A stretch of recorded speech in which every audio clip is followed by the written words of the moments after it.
You gaze to your nose and perform the Mula Bandha. में वैसक उकट ठाने दो वो हाथ भगवी च आने.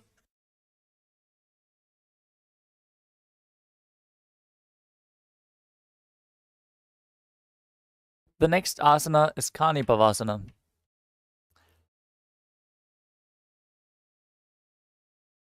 Now, place your palms on the floor, shoulder width apart, in front of you. As you bring your knees onto the back of your arms towards your armpits, lean your chin forward and down. Gaze forward as you visualize Swamiji in your inner space and raise the feet off the ground, balancing on your arms. Perform the Mula Bandha as you do so. आसन को गुण आशी दुषिता होई तो आची होई.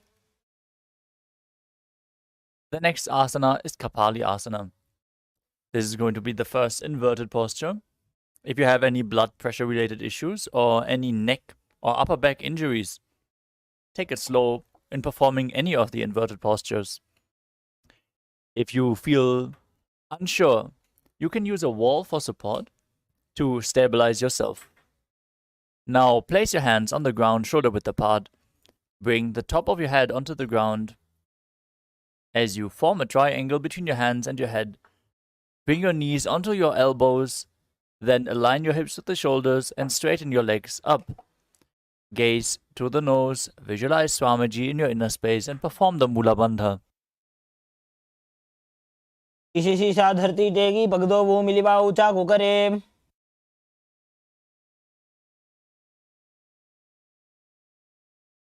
Next up is Parashvamayurasana. Now twist your body to one side and then align your elbows with the hip and the knee as you lean forward and raise your body onto your elbows, extending the legs to the side, balancing on your arms. As you gaze to your third eye, visualize yourself as a peacock and exhale deeply in Rechaka Kumbhaka, holding the breath in the exhaled state. मयूरम दंडवत कुर्यान मायूरम दंड नामकम. Now twist your body in the other direction. Repeat Parshvamayurasana on the other side. मयूरम दंडवत कुर्यान मायूरम दंड नामकम.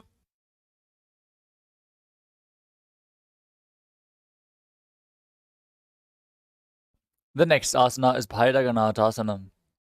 As you place both hands on the ground, extend your feet back into the plank position and step one foot outside of the respective shoulder and in between the two hands. Push your hip forward as you engage the Mula Bandha. Gaze to your third eye and visualize yourself as Lord Kala Bhairava, the Lord of Time. आसन को गुण पीती जाई. Now bring the front foot back and the other one outside the shoulder in between the hands. Visualize yourself as Lord Kala Bhairava as you gaze to your third eye, repeating Bhairaganathasana on the other side. आसन को गुण पीती जाई.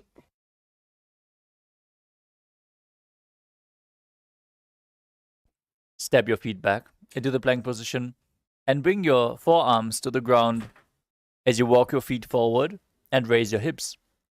Lift your chest and head up. Gaze to your third eye and visualize Swamiji in your inner space in Unmukha Pitasana. भून्यस्तौ जानुनी हस्तौ च दुष्पदम वाङ्मुखम्.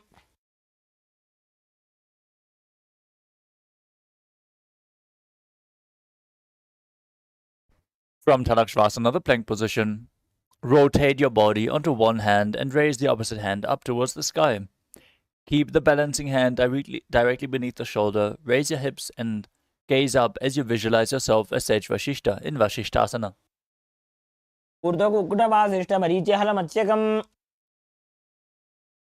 Now twist your body to the other side. Raise the other arm up. Repeat Vashishtasana on the other side.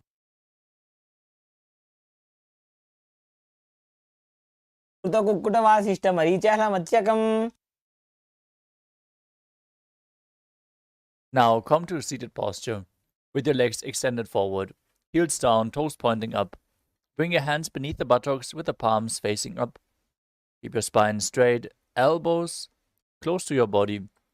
As you tuck your chin to the chest, Contract the perineal region, gaze at the nose, visualize yourself as Lord Hanuman, and internally chant the new japa Mahasadashivoham. उग करके उभय हथेली कोरवारली में ले भेली. Next up is Paschimottanasana. From the sitting posture, lean forward and down as you hold on to the big toes in Pradhana Mudra.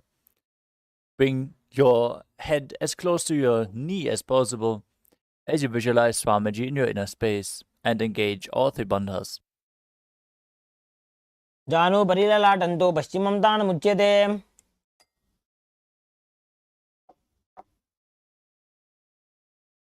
The next asana is Ugrasana. With your legs straight, clasp your hands behind your head in Padusha Mudra.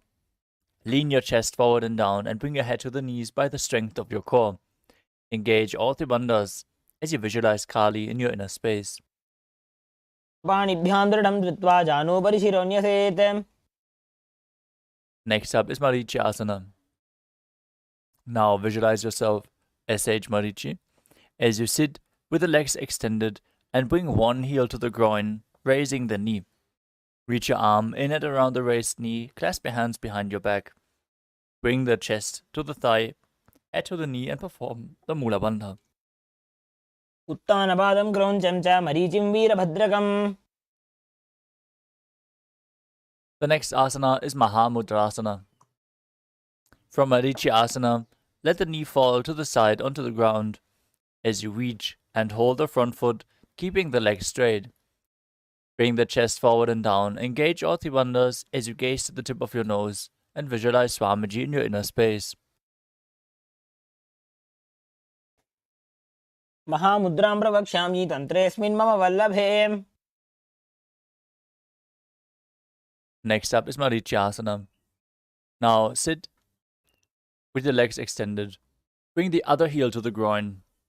Raise the other knee and lean forward and down, repeating Marichi Asana on the other side. उत्तानपादं क्रौञ्चं च मरीचिं वीरभद्रकम्. Drop the knee down, lean forward, hold onto the front foot. Visualize Swamiji and engage Mahamudra Bandha as you repeat Mahamudrasana on the other side. महामुद्रां प्रवक्ष्यामि तन्त्रेऽस्मिन् मम वल्लभे. The next asana is Bhadrasana too. Now sit and bring the soles of the feet together with the heels close to the perineum. Keep your knees open wide, hold the feet firmly with both hands, maintain a straight spine, and gaze to your third eye as you visualize Swamiji in your inner space. कुल्फौ तु वृषणस्यादः सीवन्त्याः पार्श्वयोः क्षिपेत्. Next up is Gvalipavasana.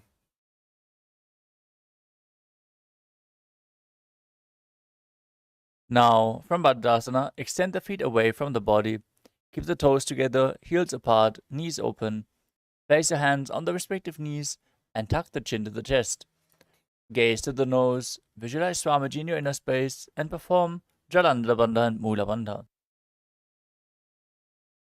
पूर्व चरपट चौक कख्यो सोई वाही विधि जो कीजे सोई. The next asana is Joni Asana. Now sit and keep the soles of the feet together, heels close to your perineum. Visualize the Yoni Mandala, which is projected on the screen. The visual representation of Devi Paramashiva Shakti herself. Gaze to the tip of your nose. Perform the Mula Bandha as you hold the soles of the feet and lean forward and down, bringing your forehead to the feet. Keep breathing in Rechaka Kumbhaka as you do so. दोवो भगतली संपुट करे AD made के ढिंग धरे. Next up is Midakipavasana. As you sit and keep the heels together, toes apart, with the knees opened wide, lean forward and down, extending your hands out wide, with the palms down to the ground. Bring your forehead to the ground behind your heels as you gaze to the tip of the nose and visualize Swamiji in your inner space. पूर्व विधि परिभगतली संपुट शोल एडी मिली राशे. The next asana is Siddha Samadhi Asana. As you sit and keep the toes together, heels apart, bring your arms below the shins, extend them out and keep the palms facing up. Bring your forehead to the ground above the feet, bringing the toes to your throat if you can. Gaze to your nose and visualize Lord Surya in your inner space as you perform the Mula Bandha. भगतली संपुट करे सोले मेड़ आगा में धरे।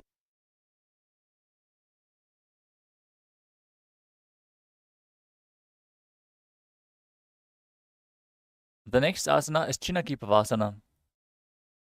As you sit and keep the heels together, toes apart, hold the feet and open them up like a book. Bring the back of your hands onto the ground and push your elbows onto the thighs, pressing the knees towards the ground as you gaze to the nose and visualize Swamiji in your inner space. दो बगा की एड़ी धरती मगिवा मेढ़ लगावे। Next up is Charapatrasana. As you sit and bring the soles of the feet together with the heels at your perineum, bring your knees to the ground and place the hands on the knees to gently press them down. As you pull your stomach in and up, gaze to your third eye and perform Uddiyana Bandha and Mula Bandha while visualizing Swamiji in your inner space. दो वो भगतली संपुट धारे आगा ने कर जारे पसारे।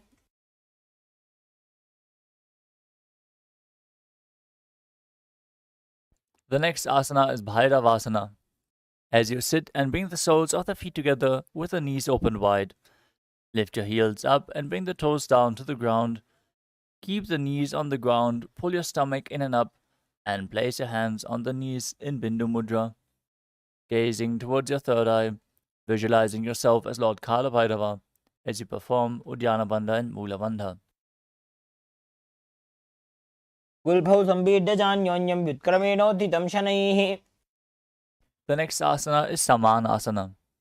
Now sit with one heel at the perineum, lift and hold the other foot, pulling the sole of the foot to your chest. Gaze to your third eye and perform the Mula Bandha as you visualize Swamiji in your inner space. समानासनमावक्ष्ये सिद्धमन्त्रादि साधनात्। Next up is Apanasana. Now sit and place one leg on top of the respective shoulder. Raise the other foot upwards and straight as you keep your hands on the ground to the sides for balance. Gaze to your third eye and visualize Swamiji. केवलं पादमेकं च स्कन्धे चारोप्य यत्नतः।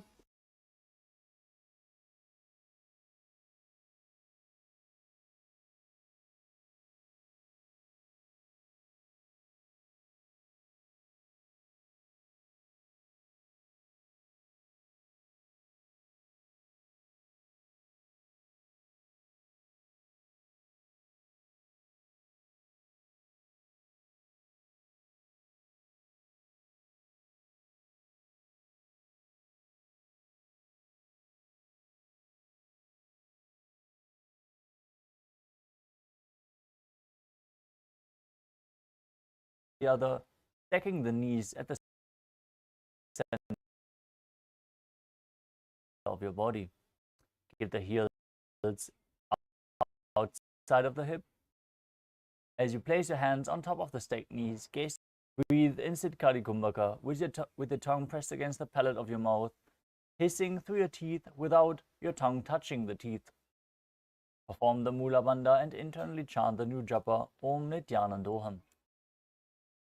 सव्ये दक्षिणगुल्फं तु पृष्ठपार्श्वे नियोजयेत्।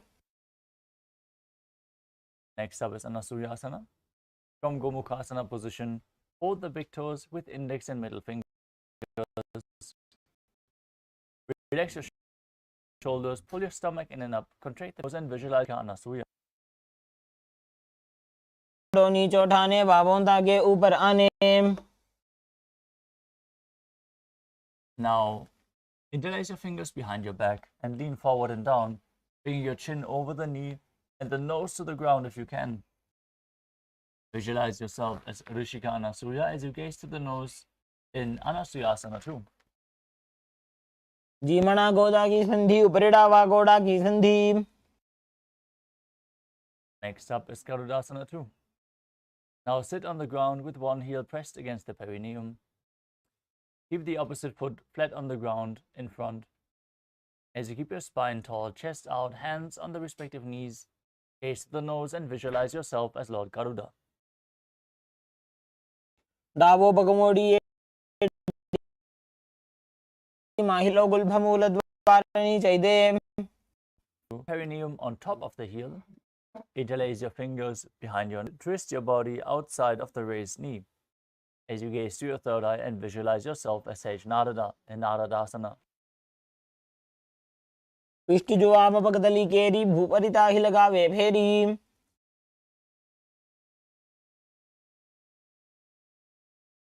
Next up is Matsya Pitakasana. Now place one foot on top of the opposite thigh and hold onto the shin of the leg with your hand as you hold the big toes of that foot with the other hand in Prana Mudra with index and middle finger.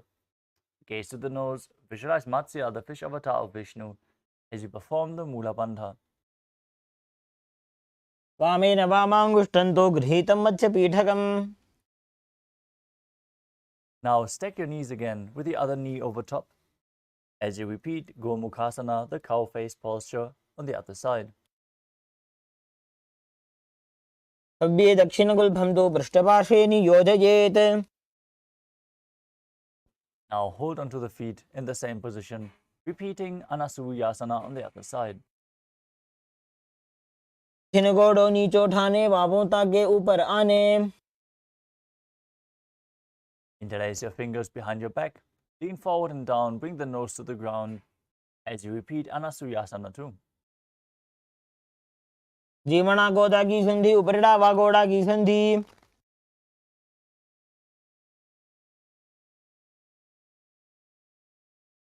Now repeat Garudasana too on the other side,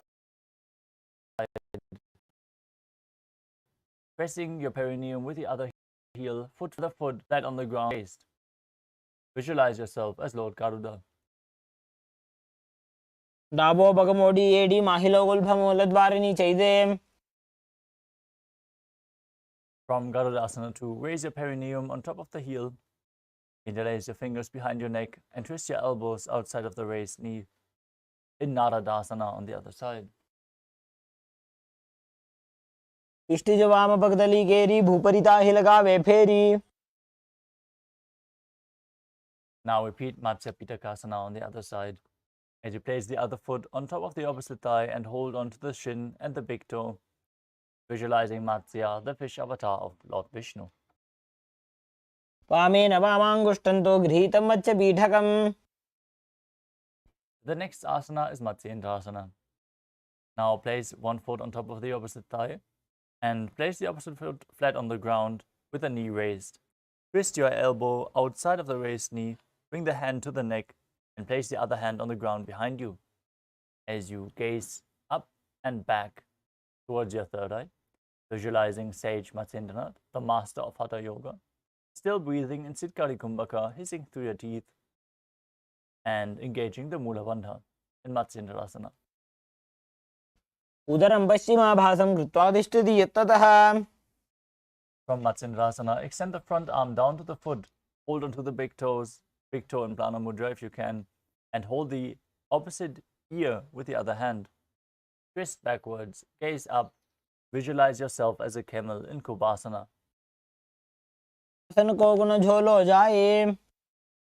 Now keep holding onto the front foot and place the back hand down to the ground from your ear as you visualize Matsyendranath in Matsyendrasana too.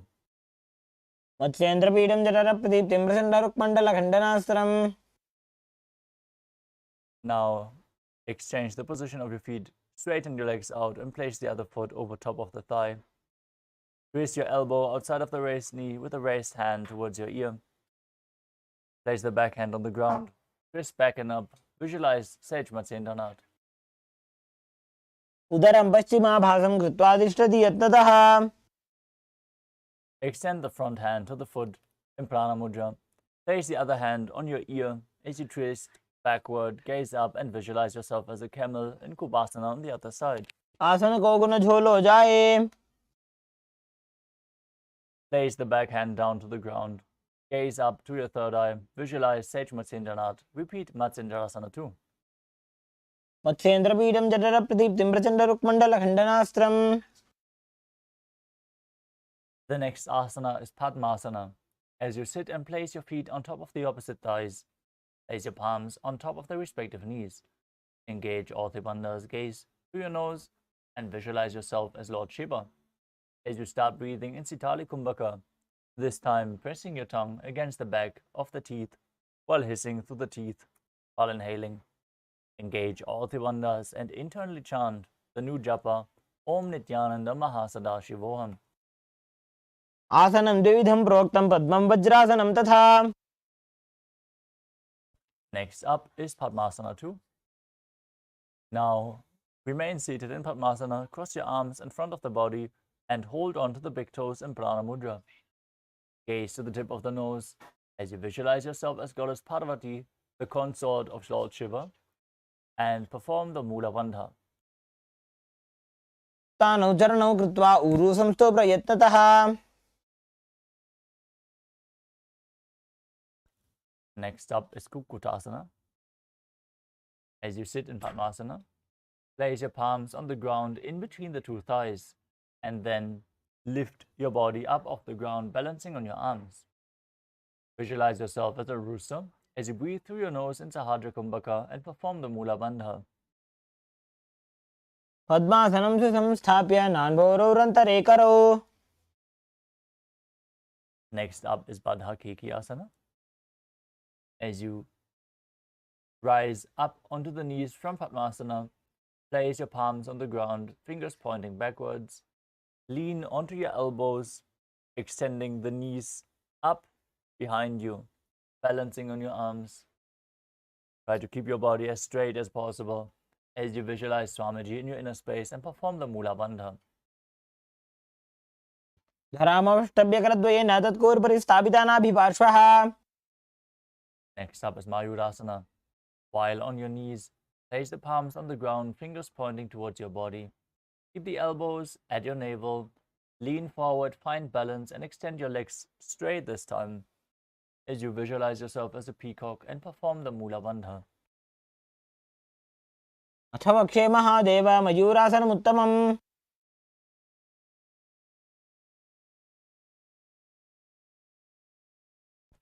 Next up is Makarasana. Now lay down on your stomach with the feet pointing outwards and the forehead on the mat. Interlace your fingers behind your neck in Parashamudra as you visualize yourself as a crocodile and perform the Mula Bandha in Makarasana. अध्यासशेते हृदयं निधाय भूमौ च पादौ च प्रसार्यमानौ. Next up is Shalavasana.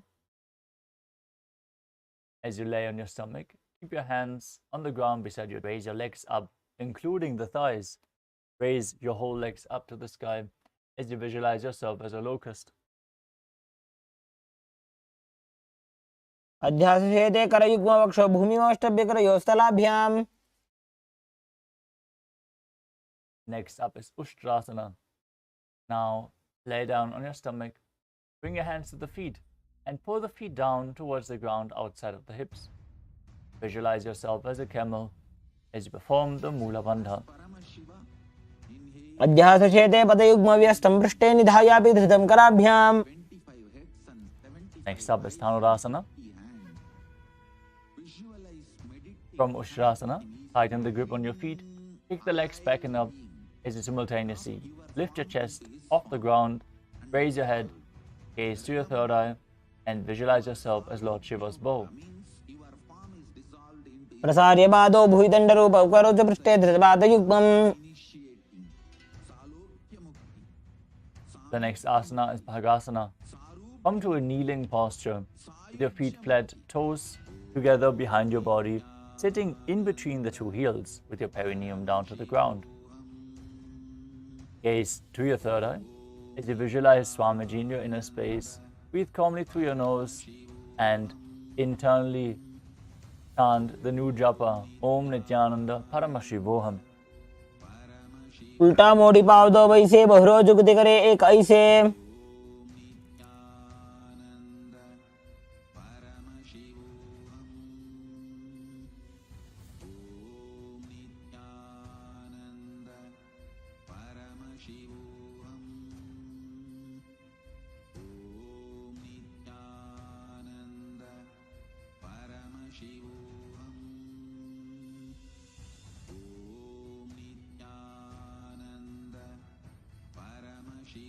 The next asana is Gohya Asana. We are leading up to another inverted posture. So you can prepare yourself to place yourself in front of a wall. Now, from the knees, place your forearms on the ground with the elbows shoulder width apart. Interlock your fingers and place the top of your head onto the ground, holding onto the back of your head with the hands. Walk your toes forward until your hips align with your shoulders. Lift your feet up, keeping the knees bent together against your chest. Try to touch your knee towards the chest as you roll your body up. Gaze to the nose, visualize Swamiji in your inner space and perform the Mula Bandha in Gohyasana. दो हाथ की कवरी दोई पुण्य कलाई जाने दोई.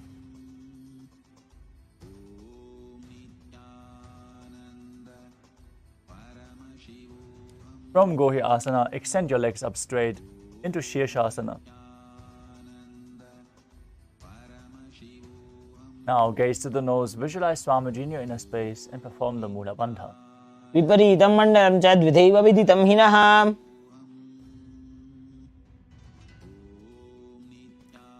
Slowly lower your body back down and come to a seated posture as we are entering a sequence of rapid exhalations in Bastrika Kumbhaka. As you contract the diaphragm and force the air out again and again, let the air flow back into your lungs automatically. As you sit with the hands behind the calves, stretch your legs up, bring your forehead to the knees and come to a vertical position with your legs. Visualize Swamiji in your inner space as you perform the Mula Bandha in Podhyasana. दो हाथ पग बाहर आने, गोड़ा तरे का कसी ठाने.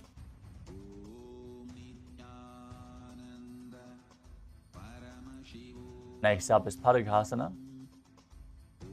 Now sit and extend the legs out and up at a 45-degree angle and bring your hands behind your shoulders, holding onto the opposite shoulders. As you keep your chest straight, gaze to your third eye and visualize yourself as a mace, still breathing in Bastrika Kumbhaka. उत्तानसेनं कृत्वा पादौ मिलित्वा प्रसार्य. Next up is Naukasana. With the legs extended up, bring your arms parallel to the floor.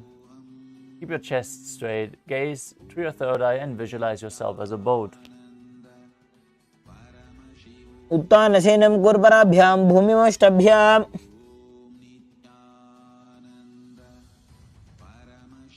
Next up is Rudrasana.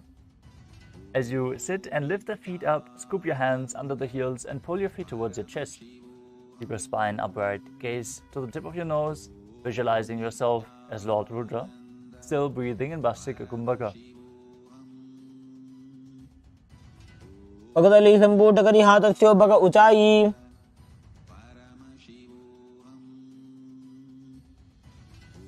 The next asana is Unmukha Pitasana too. Now breathe slowly as you lay down on your back with the feet flat on the ground, knees raised. Place your palms down with the fingers just touching the back of your heels. Lift your hips up high. Press the feet into the ground as you tuck your chin to the chest. Gaze to the nose.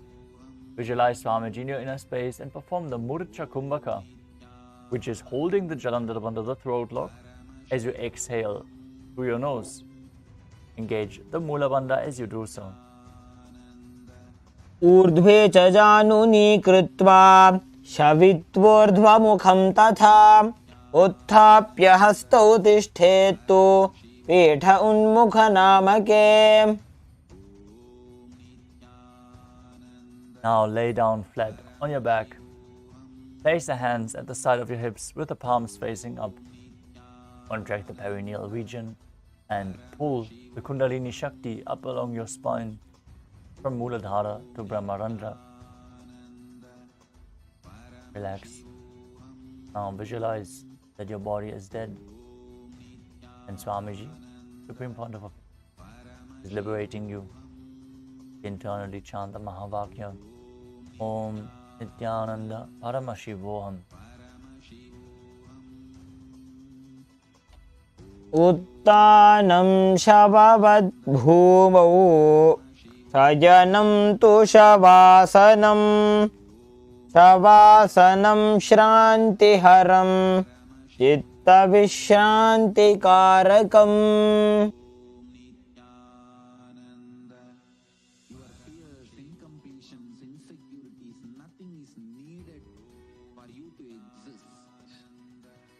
Paramashiva alone is enough for you to live absolutely, blissfully, celebrating, fulfilled, complete, intensely.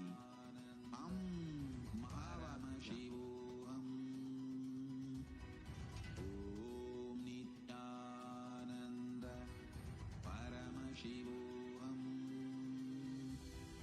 Om Nithyananda Paramashivoham.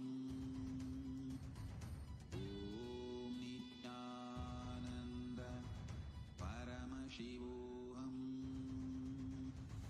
Om Nithyananda Paramashivoham.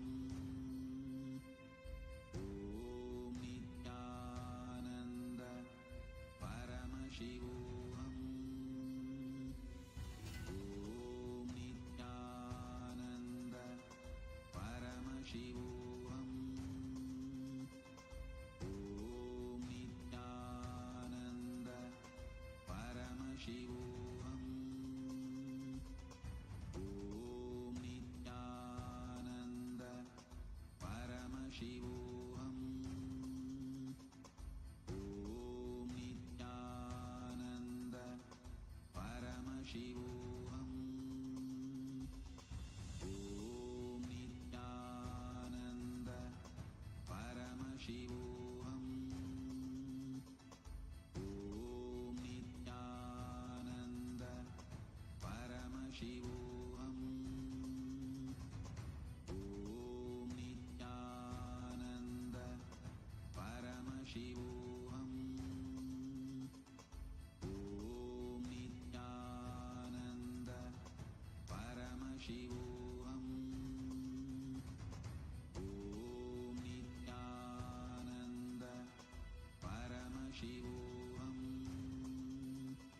Om Nithyananda Paramashivoham. Om Nithyananda Paramashivoham. Om Nithyananda Paramashivoham. Om Nithyananda Paramashivoham. Om Nithyananda Paramashivoham. Om Nithyananda Paramashivoham. Om Nithyananda Paramashivoham. Now slowly return to your physical body. Start to wiggle your fingers and toes, your wrists and your ankles, your elbows and your knees. Pull your knees up towards your chest. Pull them close and rock your body from side to side. As you slowly return to a comfortable seated position.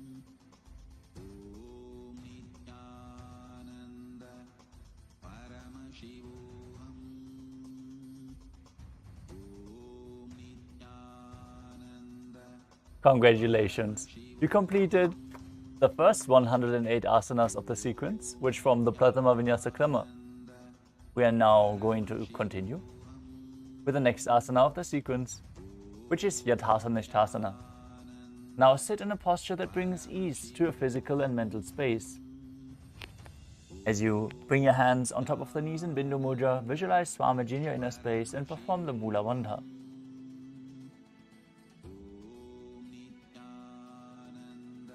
पर्यङ्कं तत्समाख्यातं यथासंस्थं यथा स्थितिः.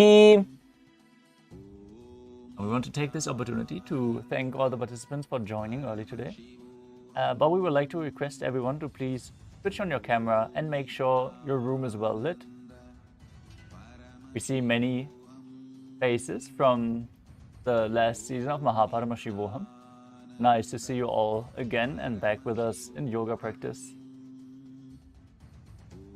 Let us all now move on to the next asana, which is Samasana.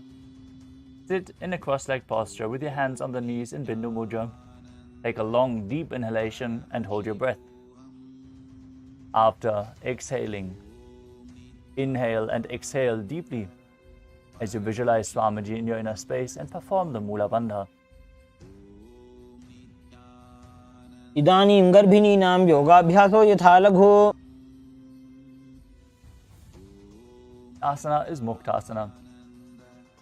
Now, place the left foot against the genital region and place the right foot over top of the left, with your hands facing downwards on top of the knees.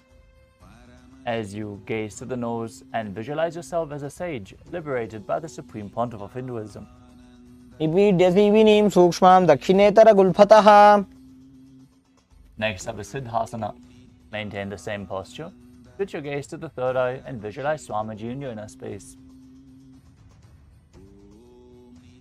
सम्यमितेन्द्रियो चलदृशा पश्यन् भ्रुवोरन्तरं चैतन्मोक्षकपातभेदजनकं सिद्धासनं प्रोच्यते. Next up is Siddhyasana. Maintain the same position. Switch your gaze to the ground in front of you as you engage all three bandhas and visualize Swamiji in your inner space. वामपदकेडिजानो सीवनिमधितासु कोठानो. Next up is Uttarasana 2. As you keep your legs in the same position, rotate your hands on top of the knees back into Bindu Mudra. Switch your gaze to your third eye, visualize yourself as Lord Rudra, the fierce dimension of Shiva, as you perform the Samana Kumbhaka, breathing into your stomach and kindling the fire, raising up your spine.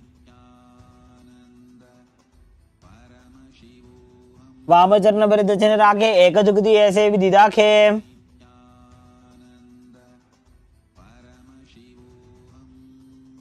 The next asana is Santadunasana.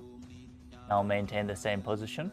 Switch your gaze to the nose and embody tranquility and an unshakable nature. आसन की गुण मन की चन चलता meet. Paramashiva's biology. Let macrocosm we carry become The next asana is Siddhasana 2. Now place one heel on top of the other as you bring your hands to the navel, cupping the palm of one hand over the other, resembling a lotus flower in Samputa Mudra. Visualize Swamiji in your inner space and perform the Mula Bandha. आसन की गुण मन की चन चलता meet. one with our organism. Let oneness become Next up is Bandha Yoni Asana. Now maintain the same position and set the sankalpa of manifesting through the womb of creation as we are going to enter the Shanmukhi Mudra. If you have any blood pressure related issues, please take it slow with this asana and feel how far you can go because it can raise your blood pressure.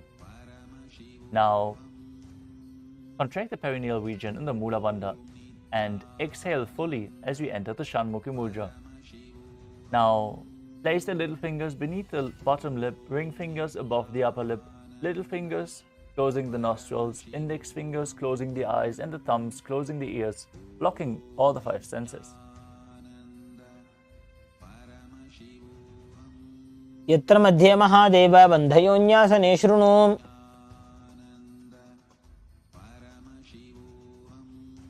The next asana is Virasana. As you place one foot on the opposite thigh and the other foot underneath the opposite thigh, place your hands on top of the knees in Bindu Mudra. Embody the space and state of bravery, Vira, as you perform the Mula Bandha. एकं पादमथैकस्मिन् विन्यस्योरुणि संस्थितः.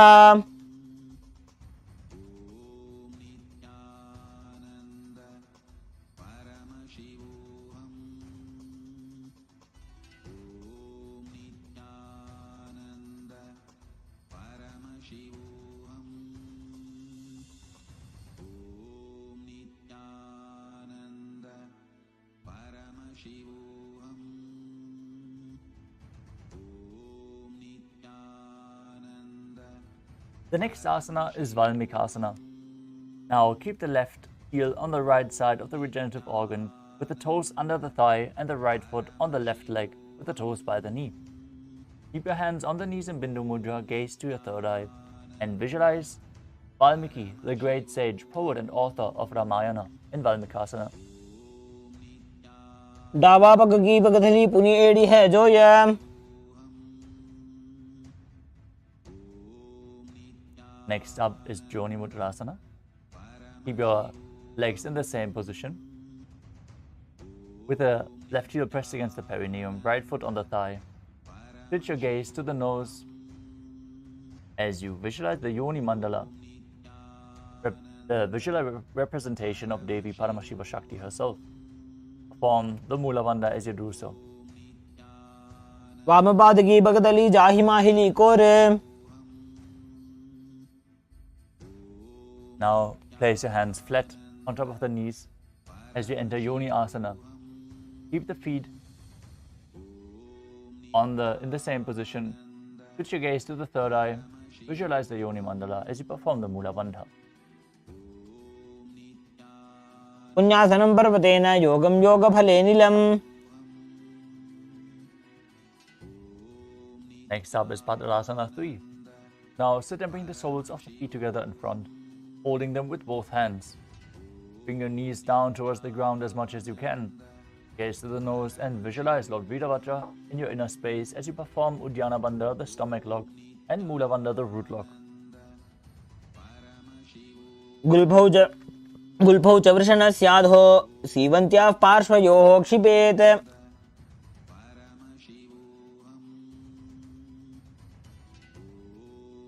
The next asana is Aghorasana. Now keep the soles of the feet together with the heels close to the perineum. Press your tongue up against the roof of your mouth. Gaze to your third eye. As you cover your mouth with your hand, close the left nostril with the index finger. Inhale through the right nostril. Then close both nostrils. Hold your breath. Exhale through the left nostril and repeat on the other side as you keep your tongue pressed up in Kechari Mudra. Gaze to your third eye and visualize yourself as an Aghori. पूर्व कहो भिषिका जो जी बाहरी विधि जो कीजे सो जी. The next asana is Kanari Pavasana.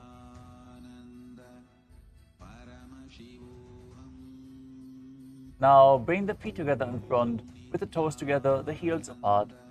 Place your elbows on the heels and rest your chin on the palms.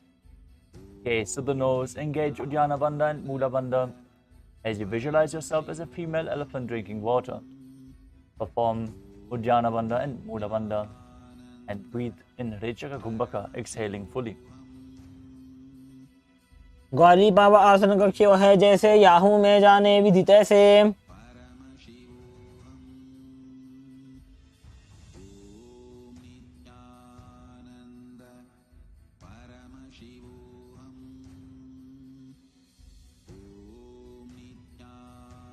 The next asana is Parasana.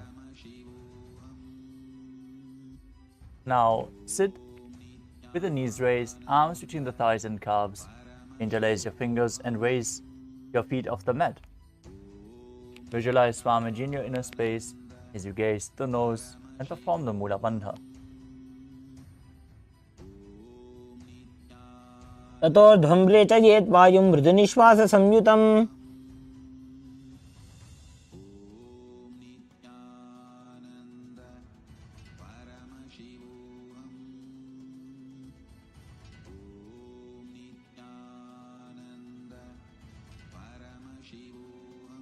The next asana is Gopi Chandasana.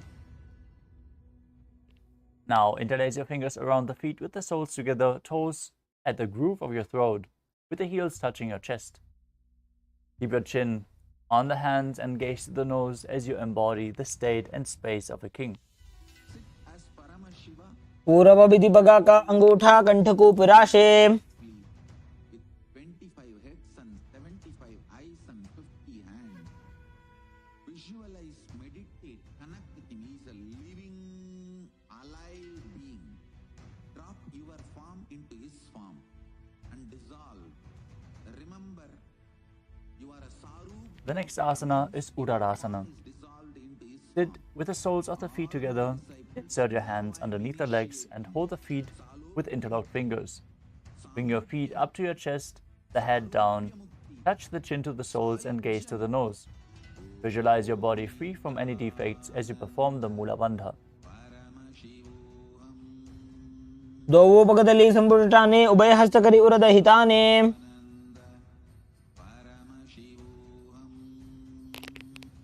From the same position, lift your feet even higher. Raise them in front of your face. Bring your interlocked fingers to your forehead as you visualize yourself excelling in everything in Vishishtasana. ದ್ವೌಪಗದಲ್ಲಿ ಜೋಡಿ ಸಂಪುಟ ಕರೆ.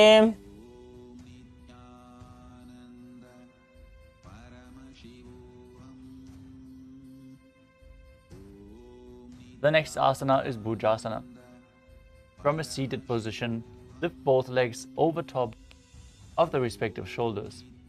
Bring your arms underneath the legs and interlace your fingers around the back of your neck. Visualize yourself as a cobra as you perform the Rechaka Kumbhaka. Exhaling fully, perform the Mula Bandha. స్థిరాసనం తు విజ్ఞేయం కక్షాసనమతః పరం.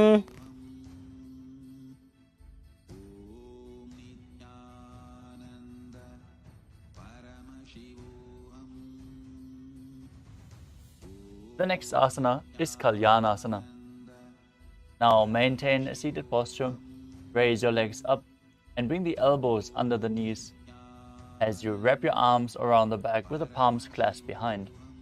Gaze to the tip of the nose and visualize yourself as a beautiful, auspicious goddess. द्वौ हाथ भगम नीचे आने, तीन को घोड़ा नीचे ठाने.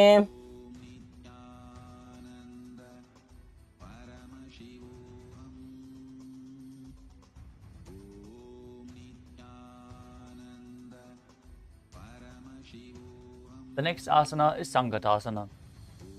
Now, with the left knee on the mat, place the left foot flat and your perineum onto the left heel. Raise your right leg over top of the left. Bring the right heel to the left hip and your hands on top of the opposite knees.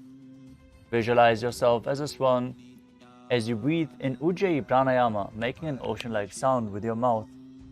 Perform the Mula Bandha and don't forget to internally chant the japa Om Nithyananda Paramashivoham. वामपादं चितेर्मूलं संयस्य धरणीतले.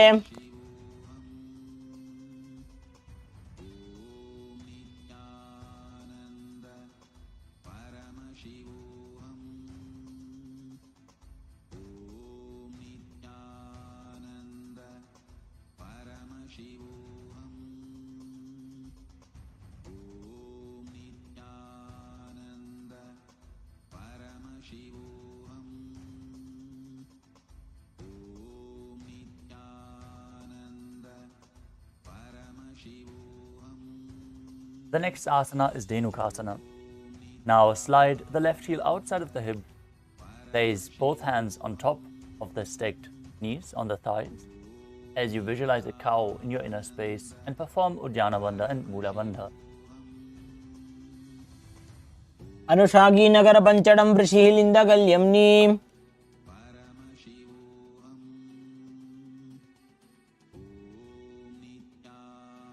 The next asana is Machandrasana. Now place the right foot on the left thigh and the left foot on the right knee. Bring your left hand behind the back and hold onto the right thigh as you place the right hand on the left thigh and twist your body. Gaze to your third eye, visualize Swamiji in your inner space and perform the Mula Bandha. वामजंग बर्दचिनटाने वामहस्त बिष्टि दिशाने. From Machandrasana, untwist your body, hold onto the feet as you lean forward and down and bring your forehead to the ground in front of you. In Machandrasana too, visualizing Swamiji in your inner space. प्रथम जी मनो चरण जोजी वामजंग बरी राखे सोई.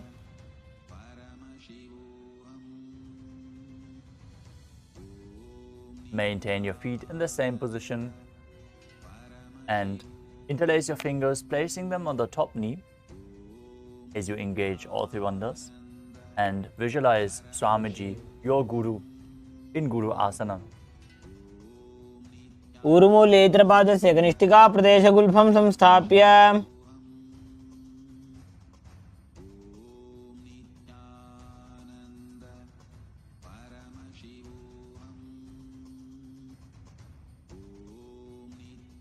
Now, relax from the position as we take the knees again, sitting on top of the opposite heel with the right foot flat on the ground as we repeat Sankatasana on the other side. Visualize yourself as an elegant swan. वामपादं चितेर्मूलं सन्न्यस्य धरणीतले Now slide the right foot outside of the hip. Place both hands on top of the thigh as you visualize a cow in your inner space, performing Ujjana Bandha and Mula Bandha in Dhenukasana on the other side. अनुषागी Nagar पंचडं वृषीलिंद कल्यम्नि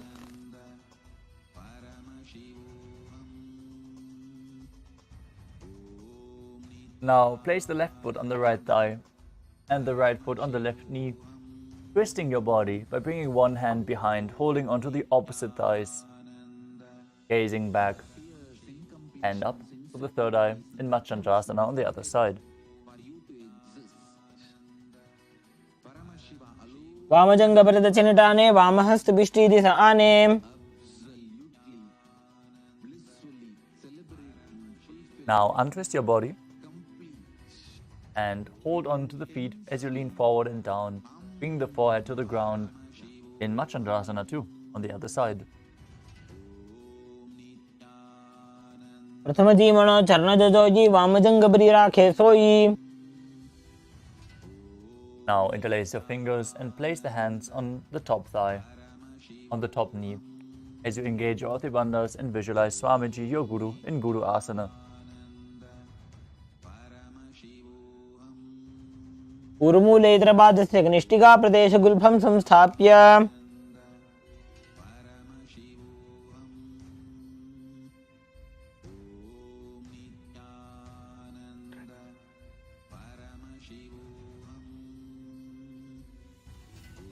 The next asana is Pashasana.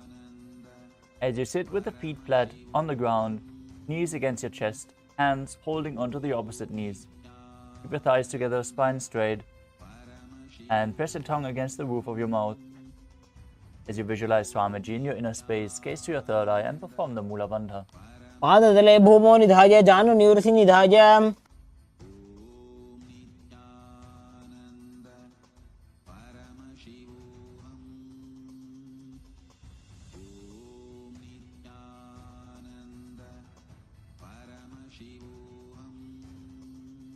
The next asana is Bodha Shukasana. As you keep your feet flat on the mat, wrap your arms around the legs and hold on to the opposite wrists. Place your chin onto the knees, gaze to the nose as you visualize Swamiji in your inner space in Bodha Shukasana.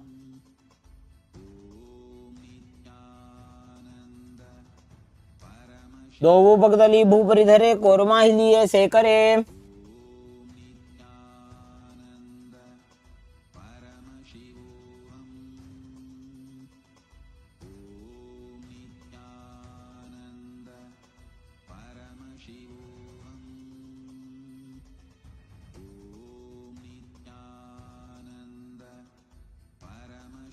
Now maintain the same hold between the knees.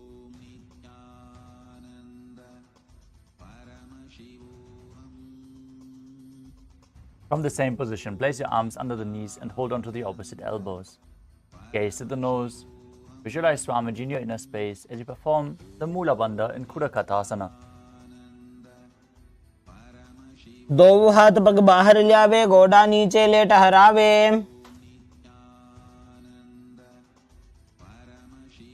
The next asana is Sumati Asana. Hold onto the elbows under the knees and cross your feet with the toes pointing up. Gaze to the tip of the nose and visualize Sage and Maharishi Sumati in Sumati Asana.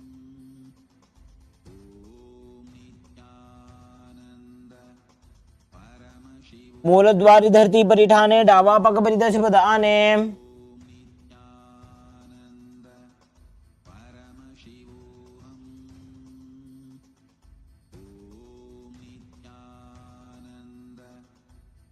Next up is Dandasana. Now extend your feet out straight with the arms raised straight above your head. Interlace your fingers with the wrists pointing outwards, elbows straight. As you visualize Swamiji in your inner space, form Mahamudra Bandha, gaze to the nose. इदानीं गर्भिणीनां योगाभ्यासो यथा लघो. Next up is Arambhasana. As you sit with your legs straight, hold onto the big toes in Prana Mudra. Lean your chest forward and down, head to the knees, and inhale through the left nostril and exhale through the right. Control the flow of your prana just with your will, without the use of your hands, as you visualize Swamiji and perform the Mula Bandha. दो पग मिलिवा पसारी पगा का अंगूठा पकड़ी लीला टकोड़ा लगावे.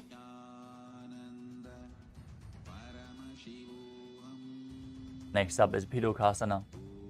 As you sit with your legs straight, extend your knees slightly up. Bring one hand distance between the heels. Bring your shoulders down. Wrap your hands in and around the legs. As you hold the soles of the feet, gaze to your third eye and visualize Swamiji in your inner space.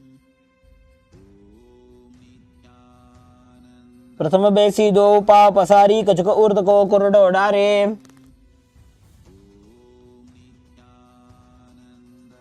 It's nice to see that many of you are again performing the asana so sincerely, like Hugo, and you can see Ishananda. Many of you have your camera switched off. We request you to switch them on and make sure your room is properly lit, or it is a security measure. So please follow along.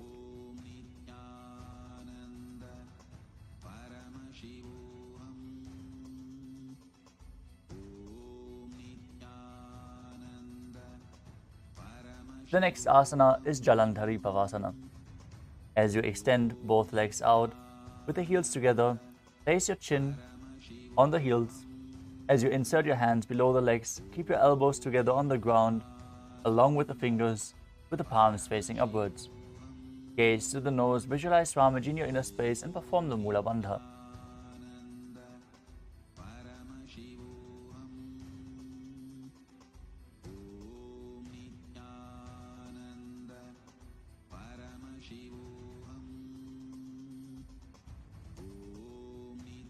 दो एड़ी में लिखे दीजिए हाथ पसारी.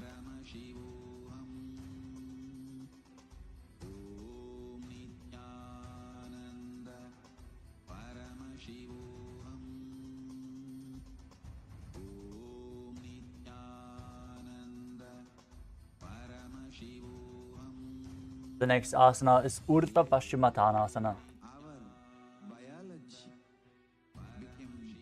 As you sit and extend both legs out, lift one foot behind your neck. Lean forward and down as in Paschimottanasana. As you visualize Swamiji in your inner space, breathe in the Pratyahara Kumbhaka. As you visualize the prana flowing up along your body to the 9 various points of your body revealed by Paramashiva himself. The points are the soles of the feet, the regenerative organs, the navel, the heart, the throat, the uvula, the middle of the eyebrows, the forehead, and the Brahmarandra. Now, perform the Mula Bandha and don't forget, chant the Mahavakya internally as you visualize Swamiji in your inner space in Urdhva Paschimottanasana.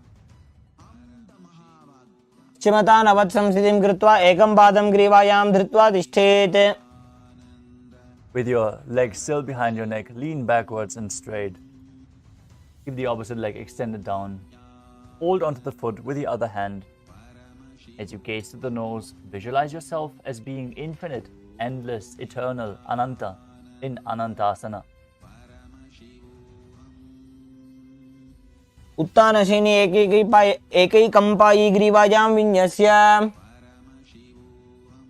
From Anantasana, rest on the elbow of the hand holding the foot. Roll to the side. as you gaze to the nose and feel in complete control in Ankushasana. उत्थानसहित एकैकं पादं ग्रीवायां कुर्वन् The next asana is Durushasana. As you lay down on your back, bring the knees to your chest and encircle the thighs and calves with your arms. Roll to the left and right as you visualize Swamiji in your inner space. उत्थानशयनं जानुनी हृदयेवष्टम्भ. Now, extend your legs out again as you bring the other leg behind your neck, repeating Urdhva Paschimottanasana on the other side.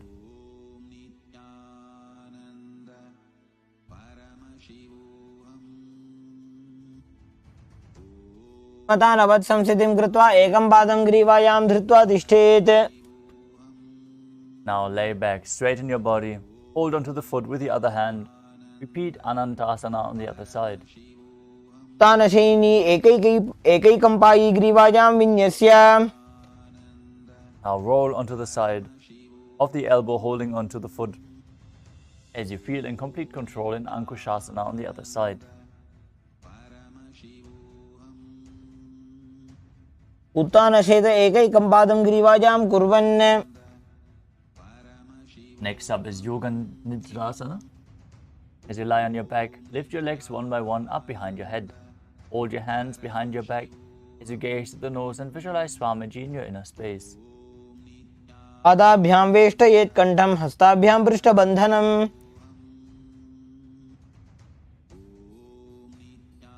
The next asana is Atmaramasana.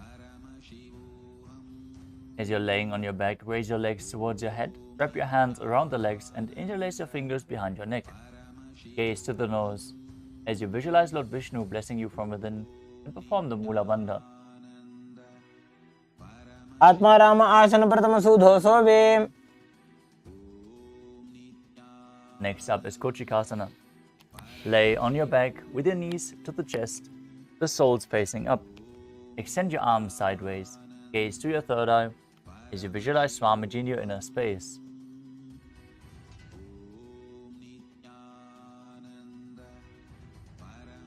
दो हाथ सीधा सा करे, 300 ube Sapa करे.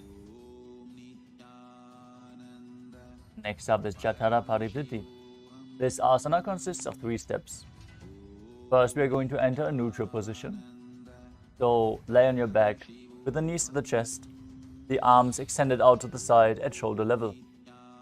The first step is placing one knee to the ground on the side while extending the other leg down. The second step is placing both knees bent to one side. In the third step, you extend both legs to the side, hold onto the feet, and gaze in the opposite direction.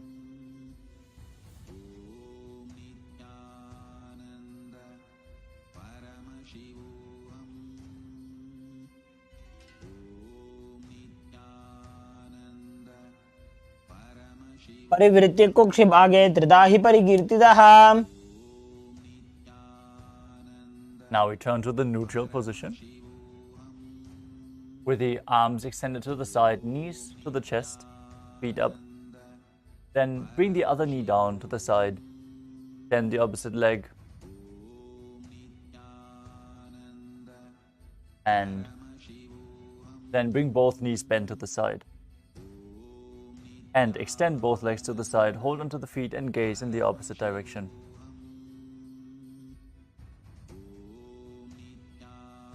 परिवृत्य कुक्षि भागे त्रिधा हि परिकीर्तितः.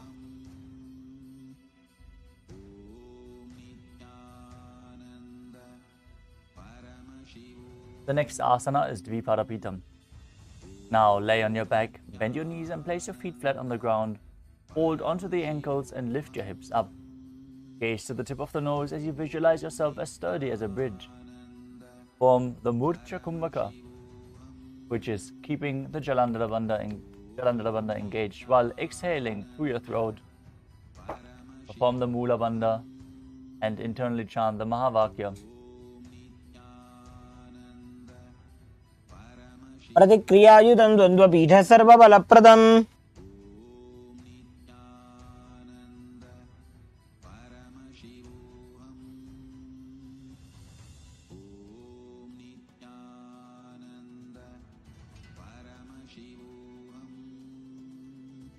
The next asana is Paryankasana. As you lay on your back, place your feet flat on the mat. Bring your arms over your head and place your hands flat on the mat as well. With the fingers pointing towards your feet, lift the entire body up off the ground. Visualize yourself as sturdy as stone furniture as you breathe in Sahadra Kumbhaka and engage the Mula Bandha. उत्तानशयनं हस्तदलाभ्यां भूमिं वष्टभ्याम्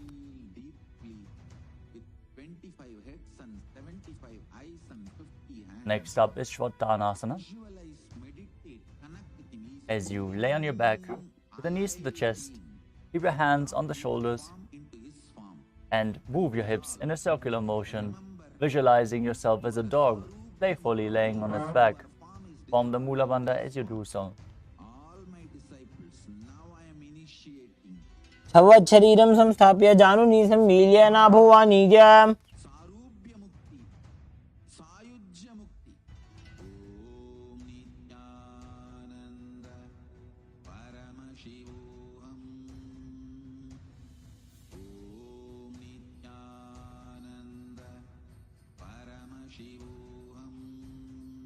Next up is the Viparita Karani. Lie supine, raise your hips and legs up. Bring your hands to the lower back for support if needed.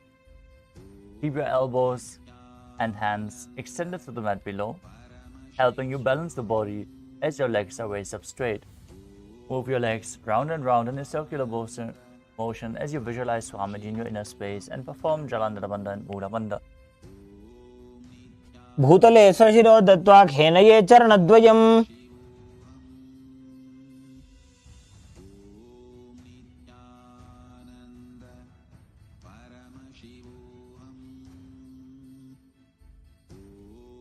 Next up is Viparita Karani 2. From the same position, stop the movement of your legs. Be straight and stable, visualizing Swamiji in your inner space. Karni विपरीताख्या सर्वाधिव्याधिनाशिनी. The next asana is Langalasana. As you lay on your back, lift your hips and take your feet over your head with the toes on the floor, hands stretched on the ground behind your back. Clasp your palms behind your back as you rest on your neck and shoulders. Visualize yourself as a plow as you perform Jalandhara Bandha and Mula Bandha.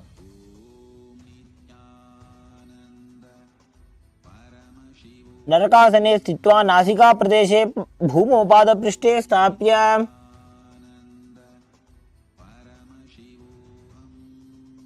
The next asana is Sayita Paschimottanasana. From the same position, with your feet over top of your head, hold onto the feet. Keep your arms and legs straight. This is one of the 84 different asanas revealed directly by Lord Paramashiva himself. Perform Jalandhara Bandha and Mula Bandha. तानं शयित्वात् कुर्वीत शयितपश्चिमतानकम्. The next asana is Supta Konasana. From the same position, bring your hips above the shoulder level and then spread your legs wide to the side. As you visualize Swamiji in your inner space, perform Jalandhara Bandha and Mula Bandha. परिवृत्ति कुक्षि भागे त्रिधा हि परिकीर्तितः. Next up is Chakrasana. As you bring your legs over top of your head, with the toes on the ground, hold your ankles, your knees straight, and roll onto your back.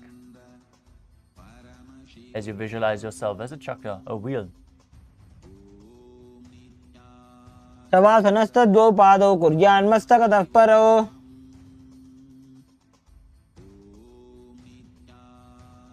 The next asana is Supta Prasarita Parangushtasana. As you lie on your back, hold the big toes in Prana Mudra and open your legs wide.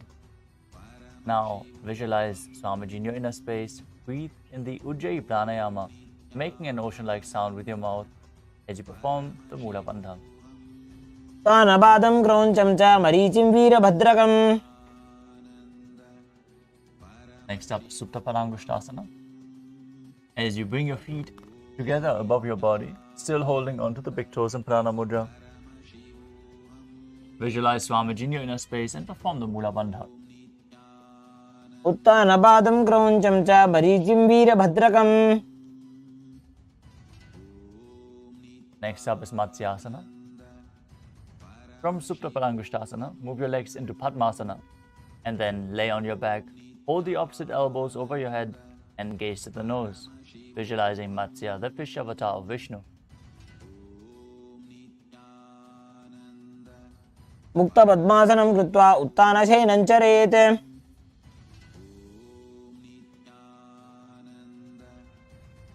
The next asana is Parasharamasana.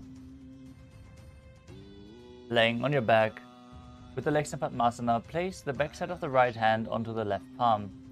Gaze to the nose and visualize Lord Rama in your inner space. प्रथम करे पद्मासन आचे सूधो सोवे भूपरि पाछे. The next asana is Sarvangasana. While laying on your back with the legs in Padmasana, lift your hips and legs up.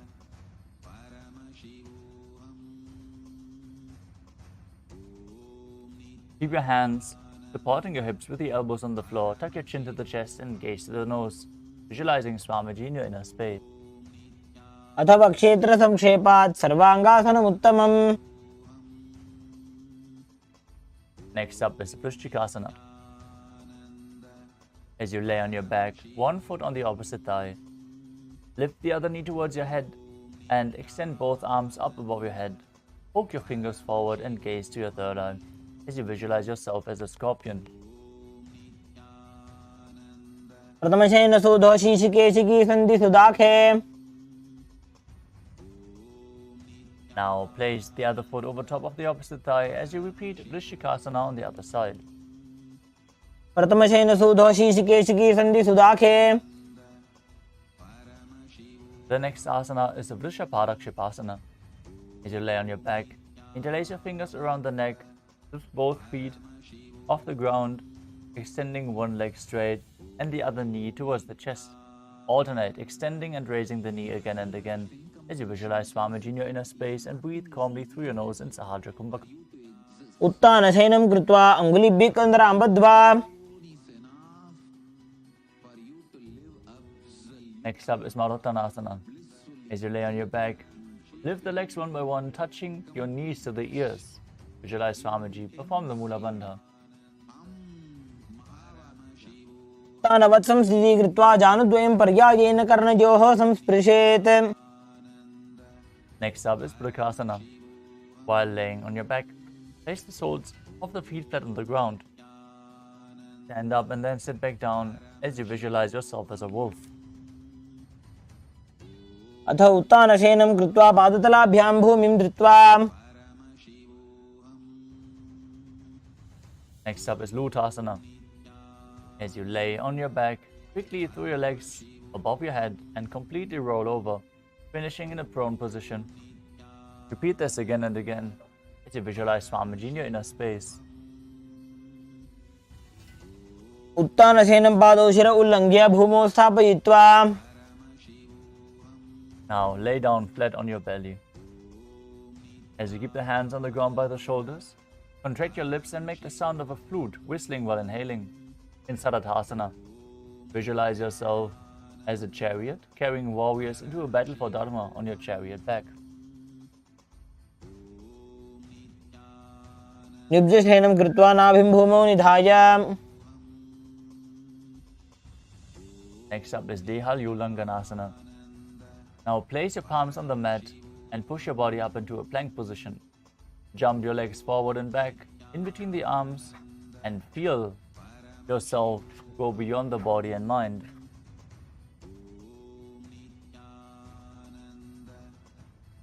हस्तद्वयं बद्ध्वा तन्मध्यचरणद्वयम् उड्डानैव बहिरानीय. Next up is Jatyasana. From a standing position, bend forward and place your hands on the mat. Walk back and forth, visualizing yourself as a wise 60-year-old elephant. अथ जात्यासनं वक्ष्ये येन जातिस्मरो भवेत्।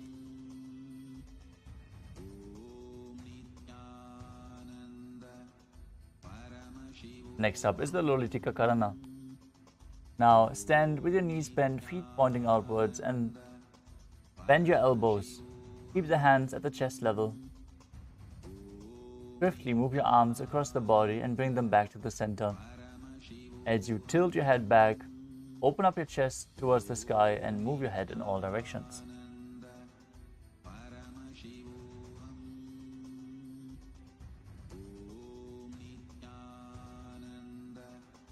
The next asana is Tadapasana. Now tie your feet with a rope if you have one available, and then stand erect like a rod. Keep your arms at the side of your body, with the hands touching your thighs. Visualize your Kundalini Devi raising and curling upward around your body. Breathe through your nose in Sahadra Kumbhaka. Form the Mula Bandha. सर्पासनं वक्ष्ये वायुपाणाय केवलम्। Next up is Ushra Sadhanasana. While standing, place all fingers on the mat and stand on your hands. Hold the toes from the front as you walk back and forth on the mat while visualizing yourself as a camel. मुष्टिकनिष्ठिका प्रदेशेन भूमौ निधाय।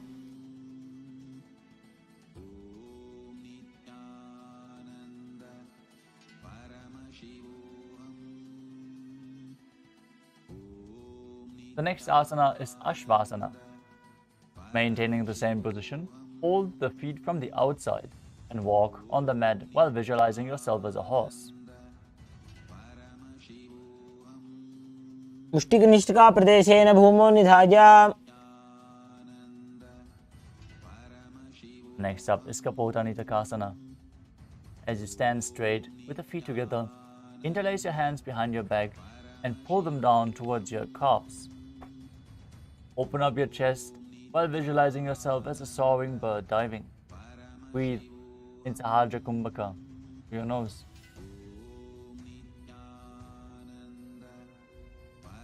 पादतले भूमौ निधाय पृष्ठभागेन हस्तौ जङ्घापर्यन्तं नीत्वा।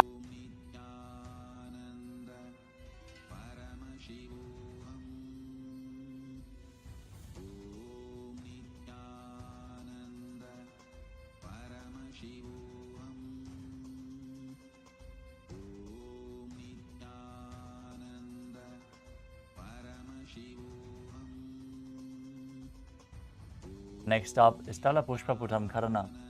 Now stand tall with the palms together in Namaskara Mudra. Gently bend your knees and keep the toes pointing outwards. Simultaneously open up the palms and raise one heel off the ground, slightly lowering the waist and shoulder of the respective heel. Visualize you're holding a bouquet of flowers and offering it to Paramashivam.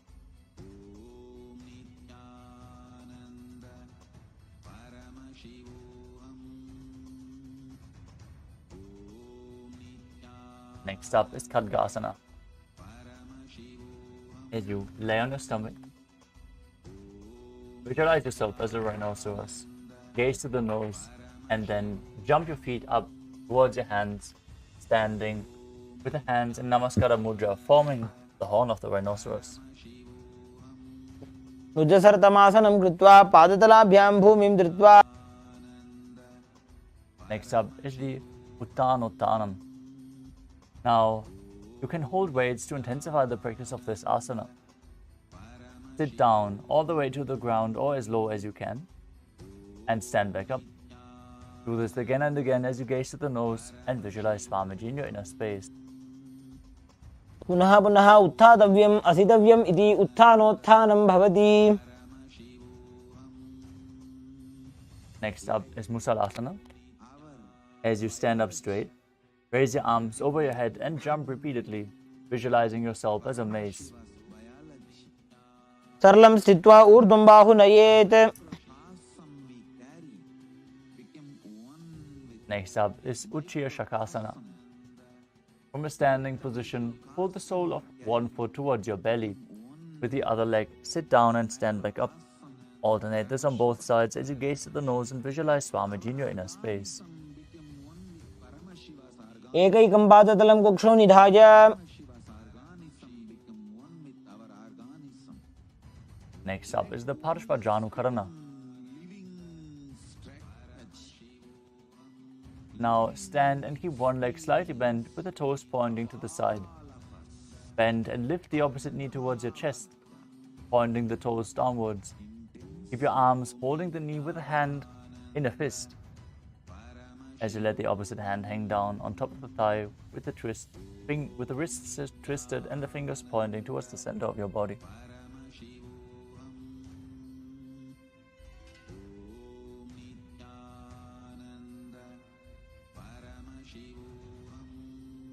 The next asana is Tandavasana. Now stand on one leg with the opposite leg extended forward. As you sit down and stand back up. You can hold weights to intensify this asana. Visualize yourself fiercely dancing as Lord Shiva. एकेन पादेन स्थातव्यं ताण्डवासनं भवति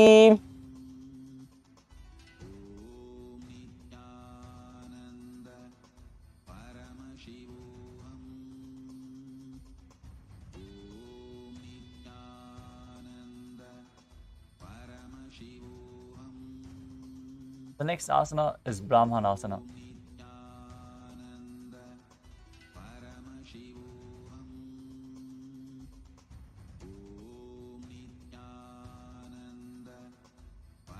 Now place the left foot on the opposite thigh and stand erect on the mat like a rod. Visualize yourself being blessed by Lord Brahma as you perform the Mula Bandha.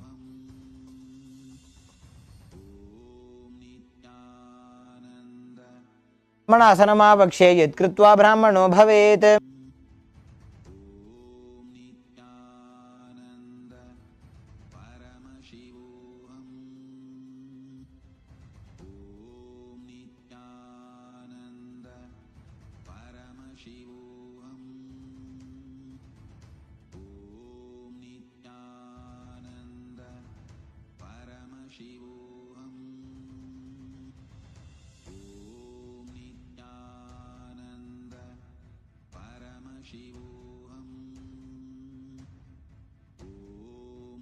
The next asana is Garudasana 3. Now stand tall and wrap the left leg over and around the right knee.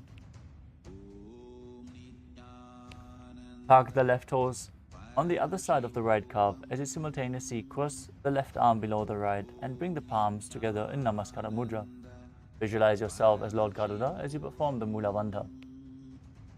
उत्तानकूर्मपीठं च सिंहस्गारुडमेव च वातायनं गोमुखं च भारद्वाजं त्रिविक्रमम्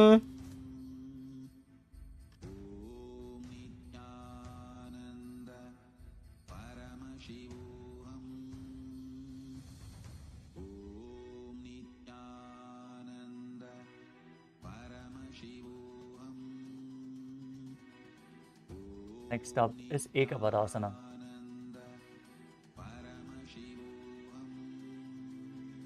As you stand straight on the right leg, with the left foot on the opposite thigh, hands relaxed by the knees, visualize Swamiji in your inner space, breathe calmly in Sahadra Kumbhaka, and perform the Mula Bandha.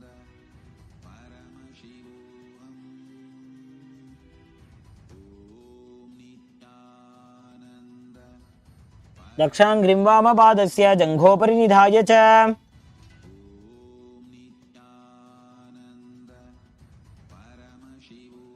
The next asana is Durvasana, the pole-star posture. Now stand on the right leg and hold the big toe of the left foot as you straighten it out to the side. Rotate your body quickly on the standing leg as you visualize yourself as the North Pole Star in Durvasana. एकेन हस्तेन दण्डरूपस्य एकस्य पादस्य अग्रं धृत्वा Next up is Trivikramasana. Now stand on the right leg, lift the left foot behind your neck and stand tall. Alternate sitting and standing as you perform the 3 steps of Vishnu, visualizing Lord Vishnu in your inner space.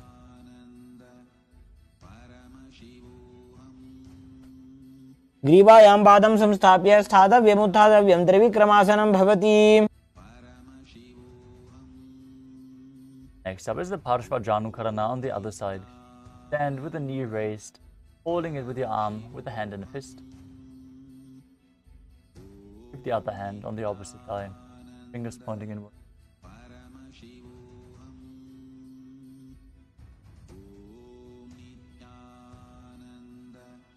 Next up is Tandavasana on the other side. Visualize yourself fiercely dancing as Lord Shiva as you sit down and stand back up on one leg with the opposite leg extended.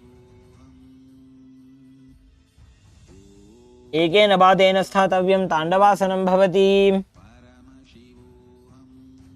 Next up is Brahmanasana. Now place the right foot on the inner left thigh, stand erect on the mat like a rod, and visualize yourself being blessed by Lord Brahma. ब्राह्मणासनमावक्ष्ये यत् कृत्वा ब्राह्मणो भवेत्. Now repeat Garudasana 3 on the other side, intertwining your arms and legs, hands in Namaskara Mudra, visualizing yourself as Lord Garuda. उत्तानकूर्मपीठं च सिंहस्गारुडमेव च. Next up is Ekapadasana. Now bring the foot on the opposite thigh, hands relaxed by the side, visualizing Swamiji in your inner space. दक्षाङ्घ्रिं वामपादस्य जङ्घोपरि निधाय च. Now repeat Dhuruvasana, the pole star posture on the other side, as you rotate on the standing leg, holding onto the big toe of the other leg. एकेन हस्तेन दण्डरूपस्य एकस्य पादस्य अग्रं धृत्वा. Sit as Paramashiva. Now repeat Trivikramasana on the other side. With one leg behind the neck, sit down and stand back up, performing the 3 steps of Vishnu. Visualize Lord Vishnu blessing you from within. ग्रीवायां पादं संस्थाप्य स्थातव्यम् उत्थातव्यं त्रिविक्रमासनं भवति. And dissolve. Remember, Next up is the Samanaka Karana. your form is dissolved into his form. Now stand with the feet close together, toes pointed slightly outwards, with both hands to the sides of the body. Sarubhya Mukti. Sayujya Mukti. Om Nithyananda Paramashivoham. Om Nithyananda. This we are entering the final 100 asanas of the sequence. Nice to see that for this season also, Hyderabad is joining again and attending the yoga. It's nice to see Sudong Wang is joining us again.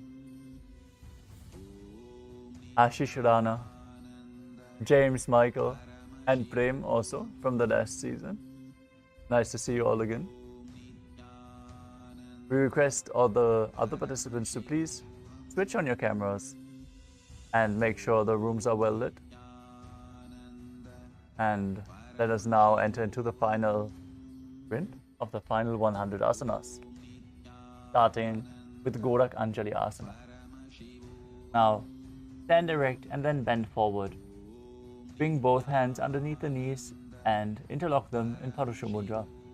As you sit in a squatting position, let the finger lock touch your navel and visualize the great sage Goraknath, the founder of the Natha Yoga Hindu Sampradaya, as you perform Jiva Chala Kumbhaka, where you move the prana which you retain in your body freely up and down and through your limbs by the force of your will. Form the Mula Bandha as you do so. प्रथम हि उभौ होए बाहुरी नीचो पुनि होवे. Next up is Kanchi Asana. Now insert your hands between the thighs and calves. Wrap your hands around behind your butt and interlace them in Parusha Mudra. As you squat down, keep your chest upright and visualize Swamiji in your inner space. पूर्वमध्याद् हस्तौ निवेश्य नितम्बं धृत्वा. The next asana is Bhairu Asana. Now bring the feet together, sit in a squatting posture with your heels touching the perineum. Hold the hands at the back and sit upright as you gaze the navel and visualize Bhagavan Kala Bhairava, the Lord of Time. दो bug की थलिया की माहिली core मिलाई. The next asana is Varahasana. Now, squat all the way down to the ground and keep your feet together with the toes apart. Bring your elbows up close to your head, palms joined over back, the fingers pointing downwards in Anjali Mudra behind your back.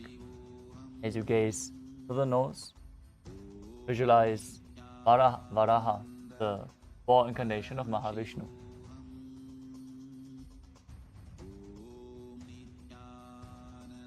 पागदली की माहिली core मिलाई फना पानी उकड़वई से. Next up is Prapitasana. With the heels touching, bring your hips to the same level as your knees. Let your hands hang down, fingertips touching or holding the big toes in Prana Mudra. As you visualize Swamiji in your inner space, perform the Mula Bandha. पार्श्वद्वये सम्मील्य स्थित्वा. The next asana is Bakasana. Now place your hands on the mat with the fingers wide. Place your knees onto the back of your arms. As you lift your feet off the ground and balance, visualizing yourself as a crow and performing the Jivachala Kumbhaka, moving the retained prana up and down.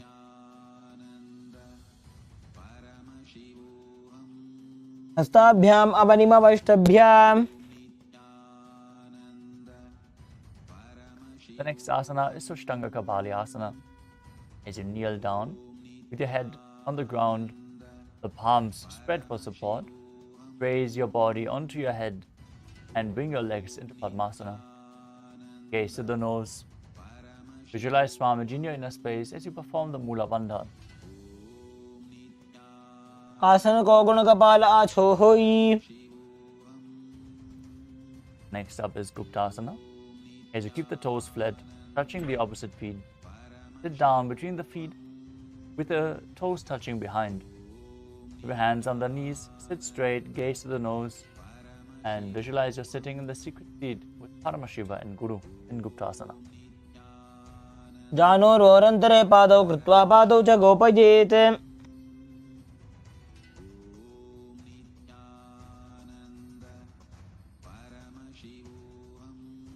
The next asana is Vrikshasana too. Now keep your hands on the ground with the fingers wide. Lift your body up straight.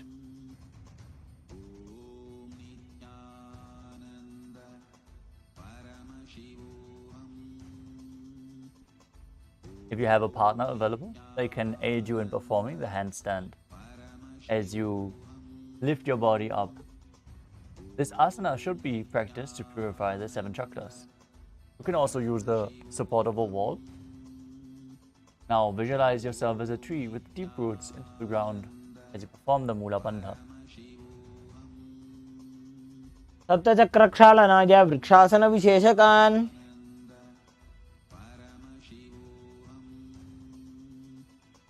The next asana is Shiva Asana. Again, enter the handstand and bring your hands and feet close together. Visualize Tejas, energy flowing through your third eye, rejuvenating your body. As you gaze to your third eye, breathe calmly through your nose in Sahadra Kumbhaka. दो bug जोड़ी माही Gulf मिलाए.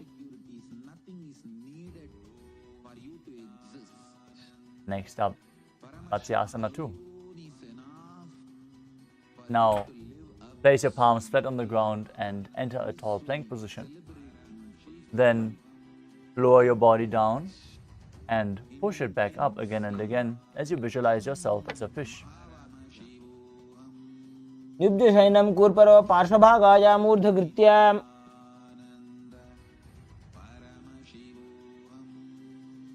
The next asana is Sarvasana 2. As you lay prone on your belly, keep the hands on the hips, extend your legs, and lift your chest from left to right, visualizing and moving your body like a snake. युद्धं शयनं कृत्वा हस्तौ नितम्बं संस्थाप्य. The next asana is Niralambanasana. Now lie prone on your belly. Keep your hands in Padma Mudra, the Lotus Mudra, holding the chin with the legs straight, toes pointed backwards. Feel yourself supported and completely independent. कराभ्यां पंकजं कृत्वा तिष्ठेत् कूर्परयासुदीः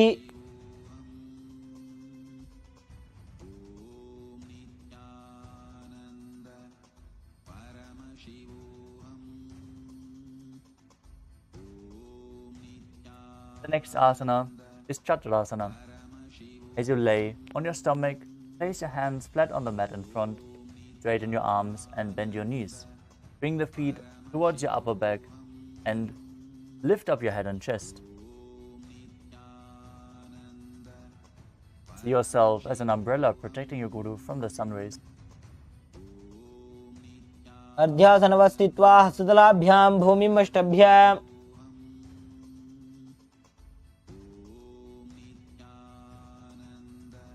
Next up is Vajrasana. As you sit on the knees with the tops of the feet flat on the mat, visualize you're the weapon of Indra. As you stretch your arms in front, place the palms facing down and your forehead on the mat. Gaze to the nose and perform the Mula Bandha. इदानीं गर्भिणीनां योगाभ्यासो यथा लघु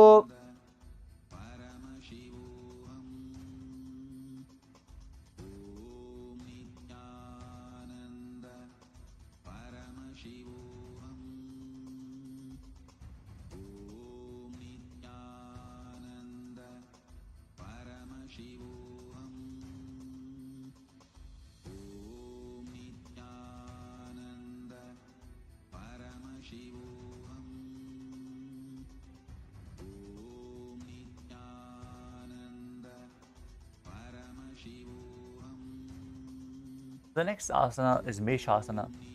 Now place your hands flat on the ground in front and push your hips up high into Gajasana. Now alternate striking the ground with your hands as you experience yourself as powerful as a ram.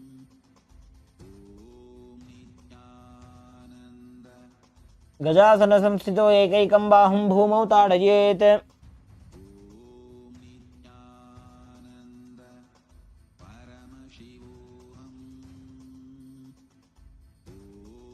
The next asana is Ajasana. From Gajasana, lift your legs into the air and slowly bring the forehead to the ground. Visualize yourself as unborn, existing for all eternity. गजासन संस्थितो पादद्वयमन्तराळे कृत्य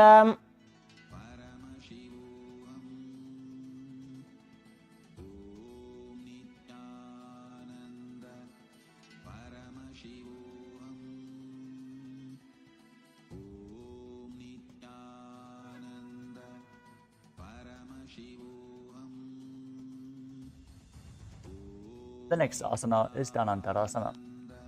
As you sit on the heels with the legs together, interlace your fingers around the toes and pull the feet towards your perineum. Then place your hands on the respective knees. Keep your spine straight and gaze to the nose. Visualize Swamiji in your inner space and perform the Mula Bandha as you breathe in Ujjayi Pranayama, making an ocean-like sound with your mouth. पूर्व विधि परिहाता की काकसीस्यो फणा शरा मोड़ी Next up is the Angamotanam. Interlace your fingers in front and then behind you, stretching your arms forward to the sides and backwards, giving massage to various different joints and muscles of your body as you visualize Swamiji in your inner space. हस्तयोः अङ्गुलीर्बद्ध्वा हस्तयोर्मध्यात् सर्वमङ्गं निष्कासयित्वा Next up is Garudasana form. Now sit on the heels in Vajrasana. Turn your feet to the sides as you keep your thighs and knees resting on the ground. Spine straight, hands on the knees. Visualize yourself as Lord Garuda, flying Lord Vishnu and Lakshmi on his back. जङ्घोरुभ्यां जरां पीड्य स्थिरकायो द्विजानुना The next asana is Ananda Mandirasana. As you sit with the legs folded back, the toes pointing backwards, knees wide, hold onto the ankles, and keep the front of your buttocks on the ground. Gaze to your third eye, visualize yourself residing in the blissful space of a temple as you perform the Mula Bandha. अथ वक्षे वीरनाथ आनन्दमन्दिरासनम्. Next up is Mandukasana too. Now sit with the knees wide, overlapping, the feet overlapping. Sit on top of your ankles. As you keep your hands under the knees, gaze to the nose, and keep your tongue in Manduki Mudra, pressed against the palate of your mouth. As you visualize yourself as a frog, perform Uddiyana Bandha and Mula Bandha. पृष्ठं संपीड्य गुल्फाभ्यां जान्वङ्गे सवलयाकृतिः. Next up is Narasimhasana. As you keep your toes on the mat, heels up and together, place your perineum on the heels. Place your palms on the ground with the fingers wide, thumbs touching and the base of the hand touching your toes. Gaze to your nose, stick out your tongue and exhale forcefully, visualizing Narasimha, one of the 10 avatars of Lord Vishnu. दो फना पानी होए वैसे AD मेले रघुदानी वैसे. Let the microcosm we carry become one with macrocosm of Paramashiva. Let our organism become one with Paramashiva's organism. Next up is Vishuddhakasana. As you sit on the toes and place the perineum on the heels, separate the knees sidewards and place them on the ground. Make a hollow of your palms and place it over your mouth. As you keep the thumbs under the teeth, close your lips and gaze to the nose. As you inhale through the right nostril and exhale through your mouth in Vishuddhaka Pranayama, visualizing yourself as Devi presiding over any and all minuscule fears you might have. दो पकांगी AD Joji गोड़ा फनो बान पुनि होई.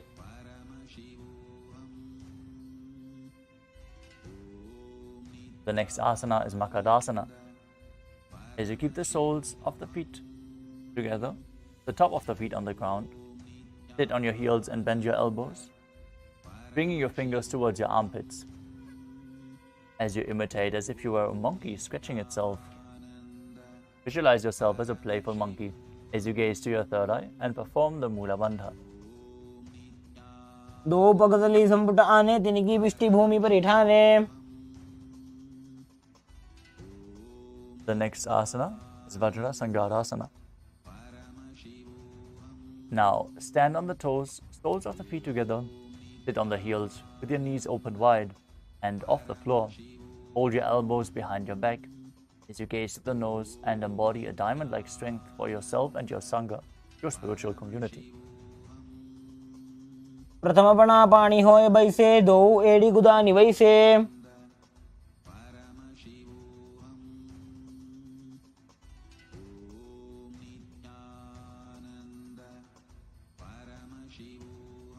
The next asana is Kanjanasana. Now keep the toes down, ankles crossed behind. Sit on the heels as you place your palms on the mat to the sides. Gaze to the nose and visualize perfect health beyond any and all physical or mental ailments. Form Uddiyana Bandha and Mula Bandha as you do so. अंजनासनमा वक्षे यत्कृत्वा सुस्थिरो भवेत्.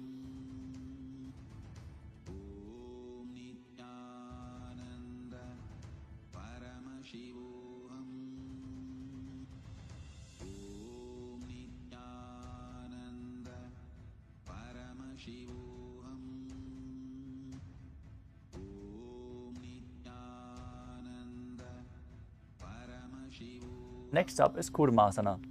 As you sit with your toes flat, cross your feet and place your perineum onto the back of the heels. Keep your knees wide. On the floor, rest your hands on the knees and visualize a turtle, having a stable body and mind to live for hundreds of years. Make your upper body and neck stiff like the shell of a turtle as you gaze to the nose. गुल्फौ च वृषणस्याधो व्युत्क्रमेण समाहितौ ऋजकाय शिरो ग्रीवं कूर्मासनमितीरितम्.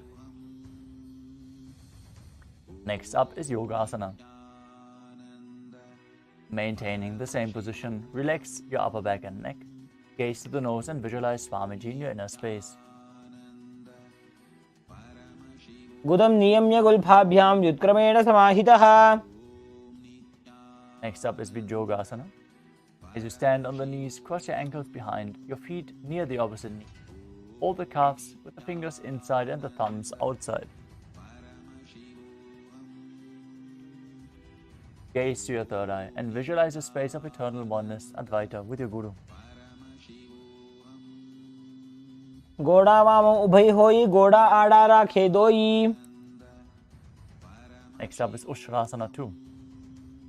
In a kneeling position, bend backwards, hold your ankles with your hands, keep your arms straight and push your hips forward as you tilt your head back and visualize yourself as a camel. मेरुदंड ग्रंथि दाढ़्य संभिपाद इशुष्पुमान. Next up is Jatyasana 2. With your heels together, hands on the soles of the feet, slowly lean back. Bring your elbows and then the back of your head onto the mat. Gaze to the nose and experience yourself as a lotus blooming. ओ एडी संपुट करे सोले मूल द्वारित रिधरे. Next up is Vidathasana. As you sit on the knees with the thighs and calves together, lean back and touch your back to the ground, then rise up. Use the support of your hands if needed. As you do this again and again, gaze to the nose and visualize the healing and liberation of all causal, subtle forms of your body. जंगा पृष्ठभूमौ निधाय.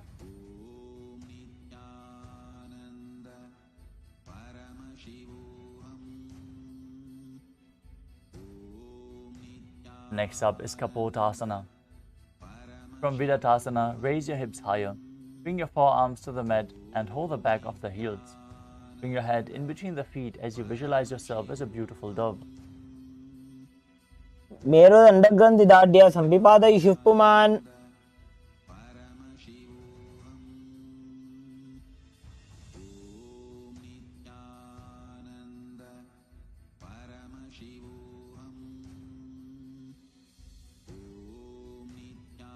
Next up is Varasana.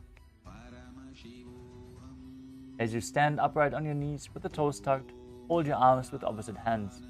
Gaze to the nose. This is a boon-fulfilling posture. Receive your boon from Paramashiva. जानुनी भूमौ संस्थाप्य हस्ताभ्यां बाहौ परस्परं धृत्वा.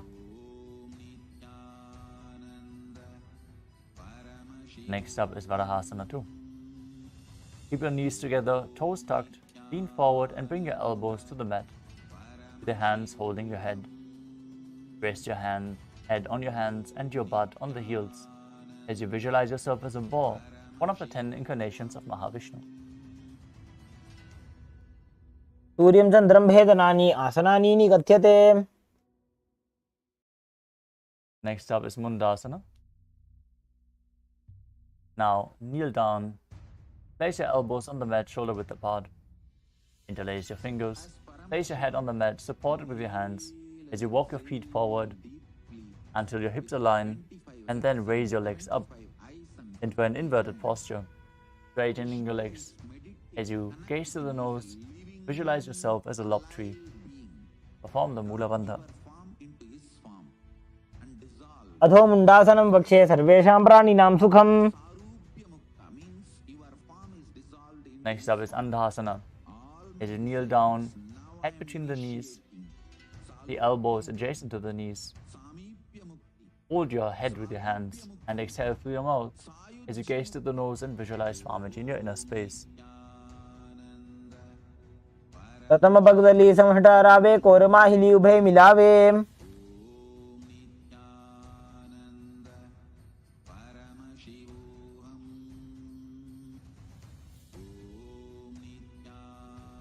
Next up is Viparita Shalabhasana.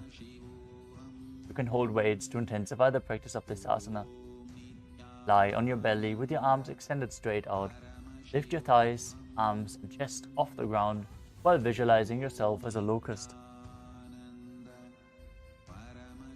शलभासन भेदाश्च नटभेरुण्ड नामके. Next up is Kapalasana. As you lie on your belly, keep the arms at the side with the palms facing down. Raise the legs up with the legs together. Visualize yourself as a skull, which is representing the mind with purified thoughts and the strong will to attain enlightenment. कपालं भूमौ निधाय ऊर्ध्वं पादौ नयेत्. Next up is Akasha Kapotasana. As you lie on your stomach with the hands by the sides, lift your legs up over your head and slowly place your feet on the mat in front of your head. Visualize yourself as a free and open dove as you perform the Mula Bandha. उष्ट्रासने स्थित्वा चरणौ भूमेरुत्थाप्य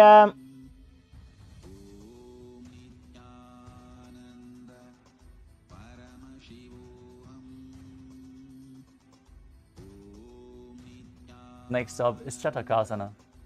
As you sit on the knees, bring the chest down so your navel touches the knees. Your hands flat on the mat and your forearms on the ground. Be sturdy as you visualize yourself as a sparrow. कूर्परपर्यन्तौ हस्तौ धरामवष्टभ्य The next asana is Vrishchikasana too. Kneel down as you keep your hands and elbows on the mat. Raise your legs behind. As you bend your back to touch the feet onto your head, lift your chin and hold as you visualize yourself as a scorpion. छेवपुच्छप्रतिमाङ्घ्रिपार्श्वे धृत्वा स्वशीर्षे चिबुकं विधार्यकौ. The next asana is Vrishasana. Now place your perineum down onto the right heel as you keep the left foot outside of the hip, the toes pointing outwards. Keep your hands on the mat in front of you while visualizing yourself as a bull. As you start breathing, forcefully inhaling through your nose in Antaranga Kumbhaka, holding the breath for a short while, and then slowly exhaling through the nose. याम्य गुल्फे पादमूले वामभागे पदेतरम्. Next asana is Lolasana. From the kneeling position, place your hands flat on the mat and lift your knees off the ground. Cross your toes of the left foot over top of the right as you balance above the mat while visualizing Swamiji in your inner space. लोलासनं सदा कुर्यात् वायुलोलापघातनात्. From Lolasana, straight, place your perineum onto the left heel as you repeat Vrishasana on the other side. याम्य गुल्फे पादमूले वामभागे पदेतरम्. Next up is Balagunasana. Keep the left toes on the ground as you sit on the heel of the left foot. Place the right foot flat, hands on the knees while visualizing Balagunahai, one of the 84 siddhas. आसन को गुण जल विकार जाई. Next up is Grahasana. Squat with the feet flat on the mat. Bring your elbows under the thighs and wrap your hands around the shins. Hold onto the ankles from the outside as you visualize yourself as the entire planet. पादतले भूमौ संस्थाप्य जानुमध्ये कूर्परौ स्थाप्य.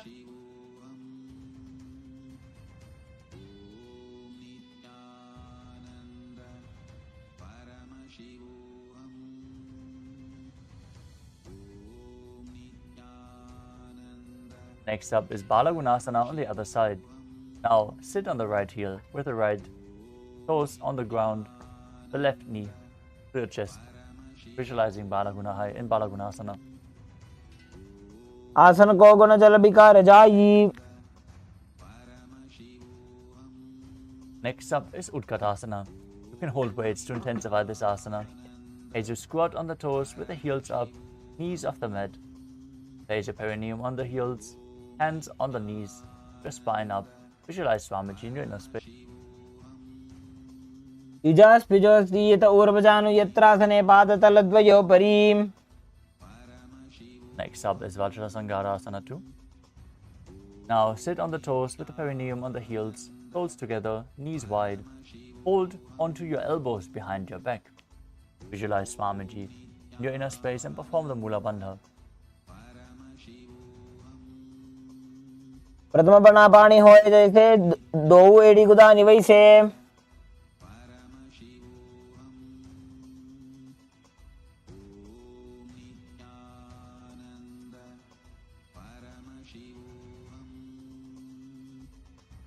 The next asana is Anilasana. As you squat or sit with the feet hip width apart, keep your hands under the soles of the feet from the inside, with the palms facing down. Keep your arms straight, elbows at the navel, and gaze to your nose. Visualize you are able to consume and live off of air alone in Anilasana. Paramashiva alone is enough for you to live absolutely, blissfully, celebrating, fulfilled, complete. दो हाथ भूमि पर ठाने कहनी जाड़ी नाभिल गाने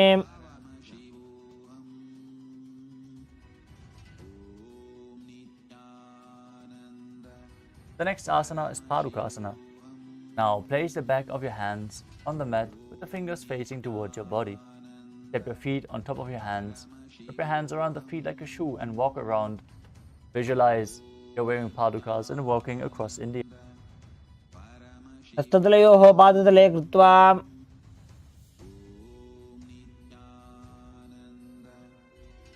Next up is Uttanasana.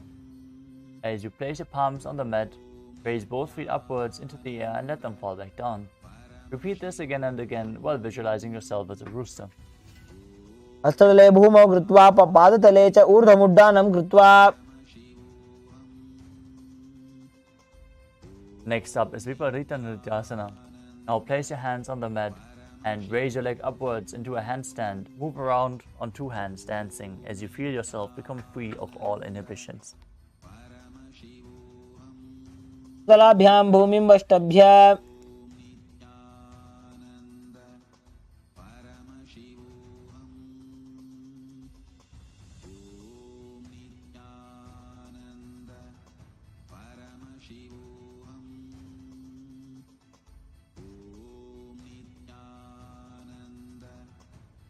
Next up is Kunjarasana.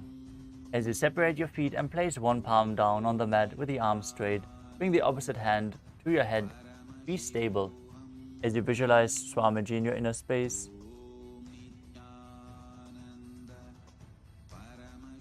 perform the Mula Bandha. अथ पक्षे Mahadev कुञ्जरासनमुत्तमम्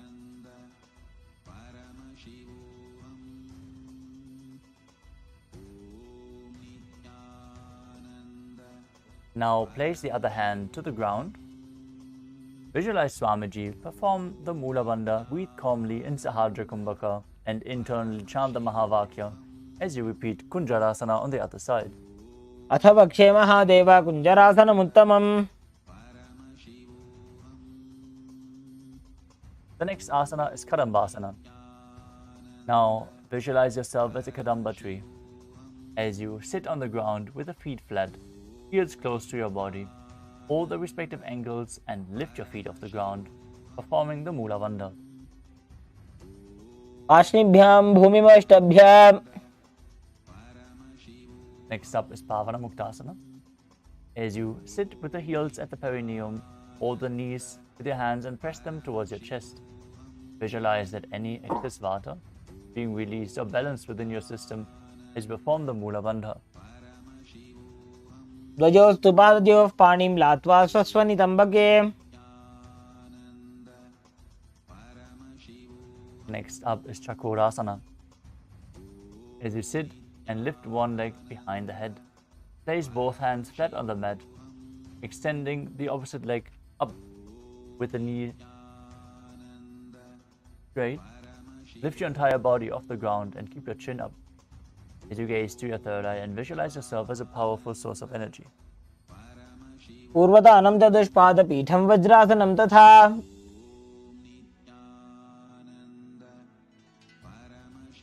Next up is Dhanurasana 2.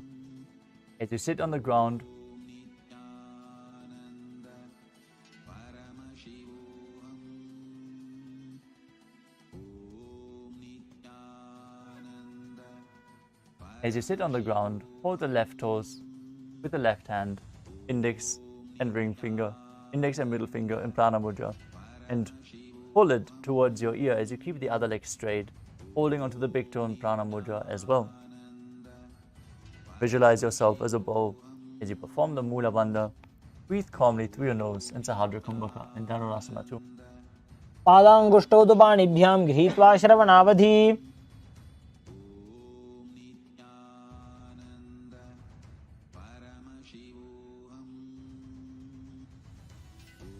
The next asana is Ashtavakrasana. Now lift the left leg over top of the left shoulder.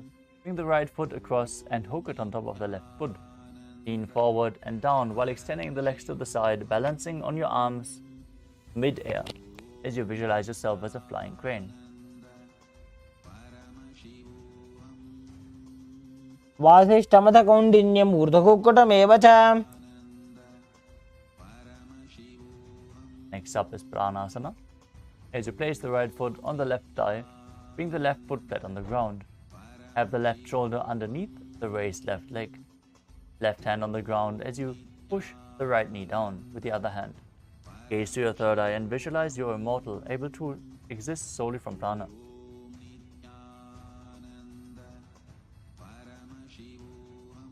यामि करोति यस्य चामरः.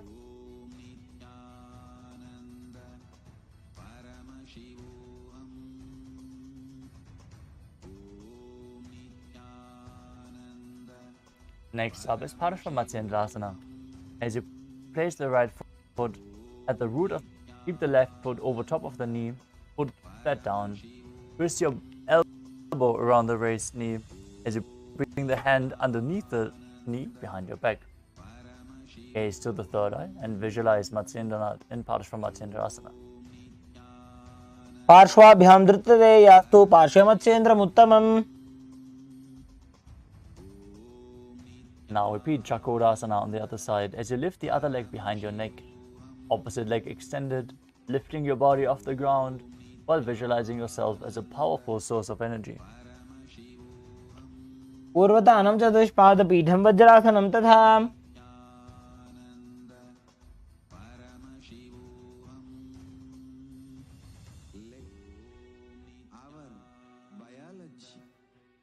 Holding onto the big toes in Prana Mudra, pulling the other foot towards it while visualizing yourself as a bow. पादाङ्गुष्ठौ पाणिभ्यां गृहीत्वा श्रवणावधि. Now repeat Ashtavakrasana on the other side, lifting the right foot over top of the right shoulder and hooking the left foot over cross, extending the legs to the side, lifting your body off the ground while visualizing yourself as a flying crane. वासिष्ठमथ कौण्डिन्यम् ऊर्ध्वकुक्कुटमेव च. Now repeat Pranasana on the other side, with the other foot on top of the opposite leg, pushing the knee down, bring the shoulder underneath the raised knee. Visualizing you're immortal and able to exist solely from prana. एतत् प्रभेदं वक्ष्यामि करोति यस्य चामरः. Now repeat Paramashivoham on the other side as you bring one heel towards the opposite hip and the other foot stacked over top with the knee raised. Bring the hands underneath the knee and hold your hands behind your back as you visualize Sage Matsyendranath, the master of Hatha Yoga. पार्श्वाभ्यां धृतते यास्तु पार्श्वमत्स्येन्द्रमुत्तमम्.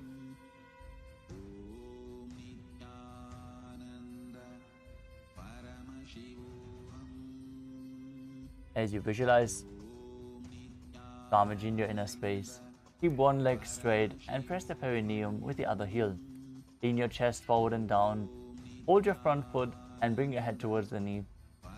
As you perform the Mula Bandha and move the prana up and down within your body in Ardha Paschimottanasana.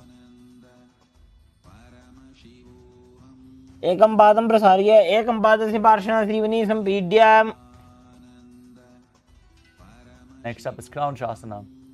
Now place your left ankle outside of the hip as you hold the sole of the right foot and lift the leg up towards your forehead. Keep your knees straight, gaze to the nose and visualize yourself as a crane. तानपादं क्रौञ्चं च मरीचिं वीरभद्रकम्. Now repeat Ardha Paschimottanasana on the other side. एकं पादं प्रसार्य एकं पादस्य पार्श्वना Shrivani सम्पीड्य. Now repeat Crown Shasana on the other side. Bring the other foot outside of the hip, extending the leg up towards your head. Keep the knees straight. Visualize yourself as a crane. वासिष्ठमथ कौण्डिन्यम् ऊर्ध्वकुक्कुटमेव च. Next up is Swastikasana. Now sit with the soles between the thighs and calves, your spine straight, palms resting on the knees. Gaze to the nose, embody peace, well-being, good fortune and prosperity as you visualize the swastika in your inner space. Form the Jivachala Kumbhaka, gaze to the nose and perform the Mula Bandha.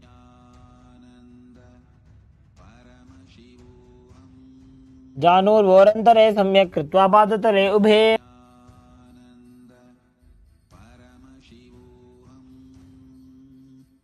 Next up is Godakshasana. Keep your feet in the same position. Cover your heels with the respective hands. Your chin to the chest, gaze to the tip of the nose as you visualize Sage Goraknath, the founder of the Natha Yoga Hindu Sampradaya. जानुर्वोरन्तरे पादौ उत्तानौ व्यक्तसंस्थितौ Next up is Bhagasana 2.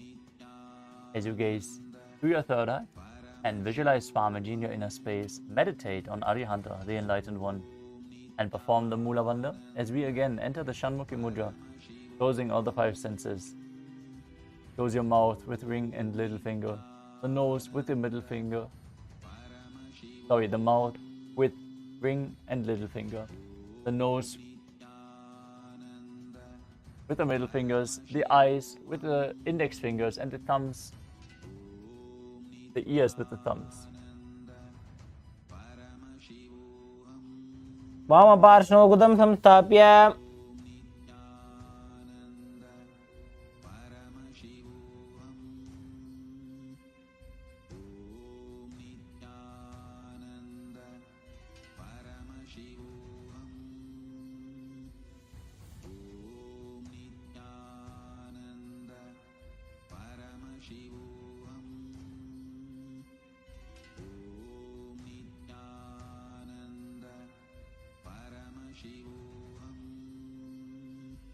The next asana is Yogasana 2.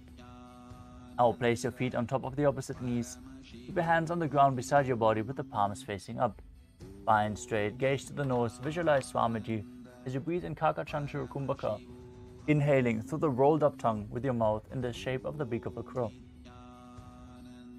उत्तानौ चरणौ कृत्वा संस्थाप्योपरि जानुनोः Next up is Urdhva Kukutasana.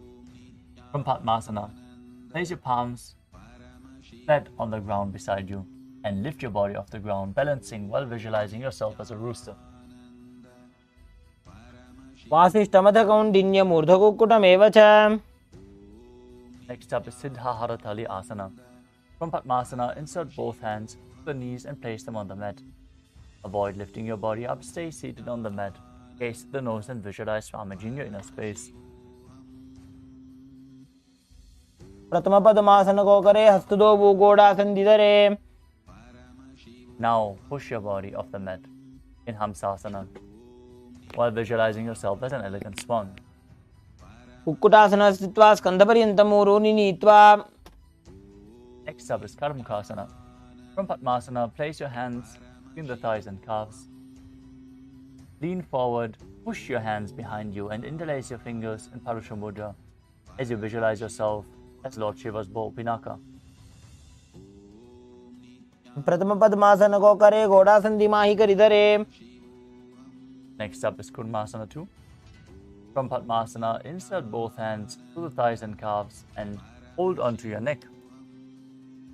Visualize yourself as a turtle, having a stable body and mind to live for hundreds of years.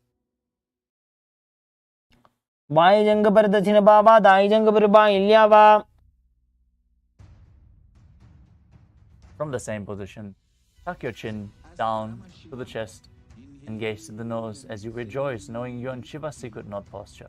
25 heads and 70 अथ वक्षे नीलकण्ठ ग्रन्थिभेदासनं शुभम् visualize, meditate, connect with him. He is a Next up is Uttana Kurmasana. From Padmasana, insert both hands to the thighs and calves and roll onto your back you are a sarupya mukta. as you're holding your neck with your hands, visualizing Now I am yourself as a turtle laying on its back. alokya mukti, samipya mukti, sarupya mukti, sayujya mukti. Kukkutasana बंधस्तं कराभ्याम धृतकंधरम. Next up is Pangukukkutasana.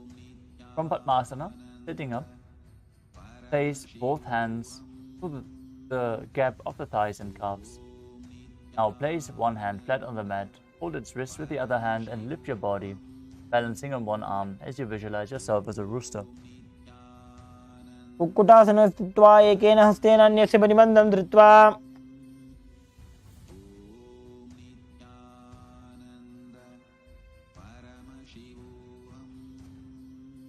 Now place the other hand on the ground and push your body up, repeating Pangukukkutasana on the other side. Kukkutasana स्थित्वा एकेन हस्तेन अन्यस्य परिबन्धं धृत्वा. Next up is Gridrasana. From Padmasana, place your elbows on the toes, place your fingers, and place your chin onto the hands, pressing your thumbs to the throat while visualizing you have gone beyond all greed and covetous. जानोर्वोरन्तरे पादौ उत्तानो व्यक्तसंस्थितौ. Next up is Padmasana 3. Now sit in Padmasana and hold one hand with the palms facing other up. Gaze to the nose and visualize Swamiji in your inner space as you engage all three bandhas in Mahamudra Bandha. उत्तानो चरणो विधाय विधिवत् शक्तिस्थितो योगिरात्. Next up is Padmasana 4. Now keep your palms on top of the knees, gaze to the nose and visualize Paramashiva in your inner space as you perform the Mula Bandha. एतत् पद्मासनं कुर्यात् प्राणवायु प्रसिद्धये. Next up is Karmukasana 2. From Padmasana, keep one hand on top of the knee and hook the other index and middle fingers around the big toe as you rotate the big toe round and round as if you're pulling a bowstring back. Visualize yourself as Paramashiva's bow in Karmukasana 2. अथान्यासनमावक्ष्ये योगपूरकरक्षणात्. Up is Karmukasana 3. From Padmasana, cross your arms behind your back, hold onto the big toes in Prana Mudra. As you inhale through your tongue in Kakachantra Kumbhaka, gaze to the nose, engage all three bandhas and visualize yourself as Paramashiva's bow. कार्मुकासनमाक्षित्य उदरे पूरयेत् सुखम्.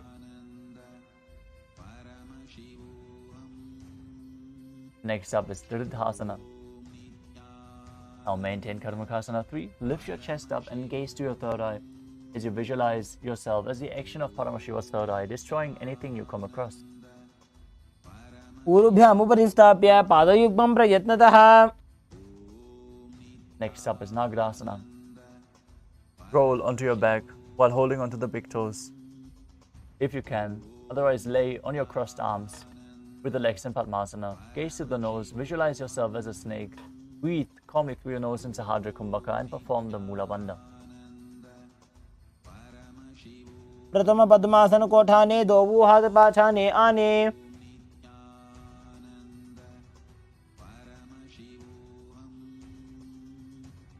Next up is Kandukasana. As you lay on your back, bend your knees and lift your feet off the ground. Pull your knees to the chest with your head touching the knees as you squeeze your body into a ball. चित्रासने स्थित्वा हस्तपादान् निष्कुष्य. Next up is Urdhva Pavanasana. Now place your feet flat on the ground, knees raised. Keep your hands interlocked underneath your head. Gaze to the nose and visualize Swamiji in your inner space.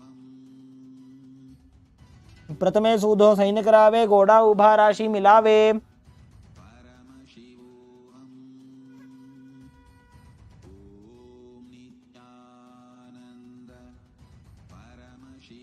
Next up is Marakata Pitasana. As you lay on your back with the knees raised, bring the upturned palms underneath the heels and lift your hips up, visualizing yourself as a powerful alpha ape as you perform Mucha Kumbhaka with Jalandhara Bandha and Mula Bandha engaged. उत्तानशयनं पादतले उत्तानहस्तयोः स्थापयेत्.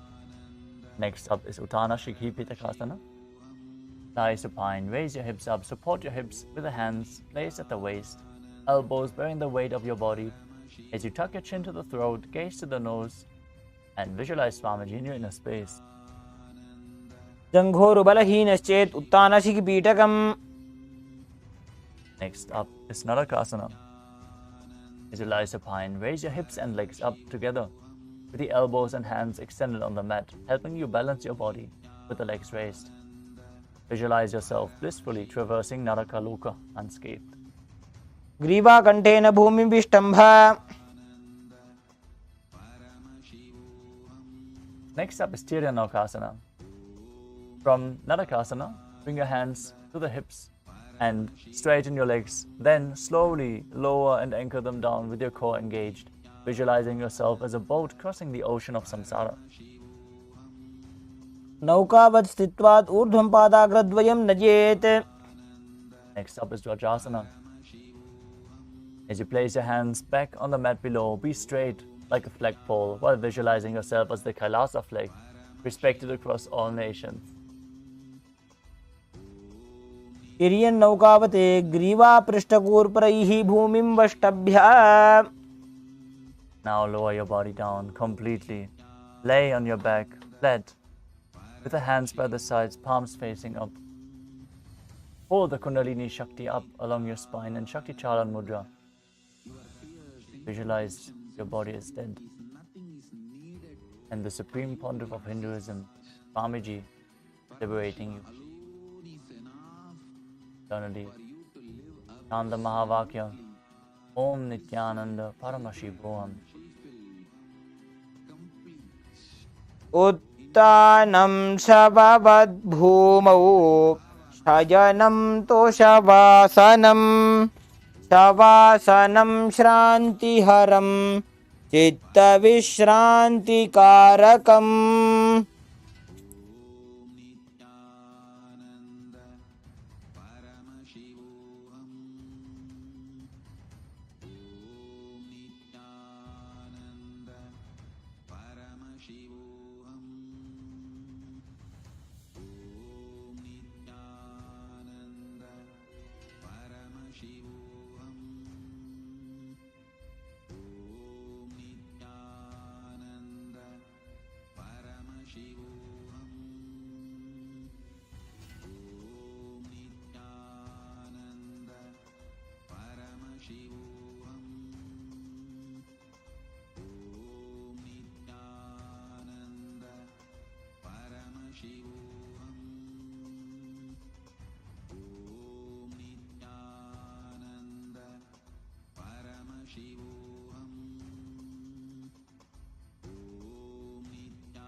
Now slowly return to your physical body. Start to wiggle your fingers and toes, your wrists and your ankles, your elbows and your knees. Pull the knees up to your chest. Rock your body from side to side. As you slowly return to a comfortable seated position.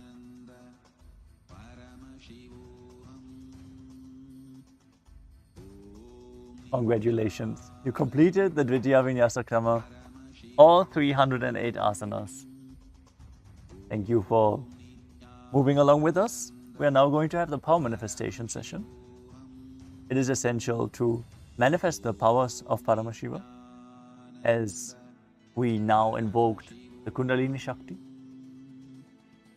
to mold the experience into your nervous system.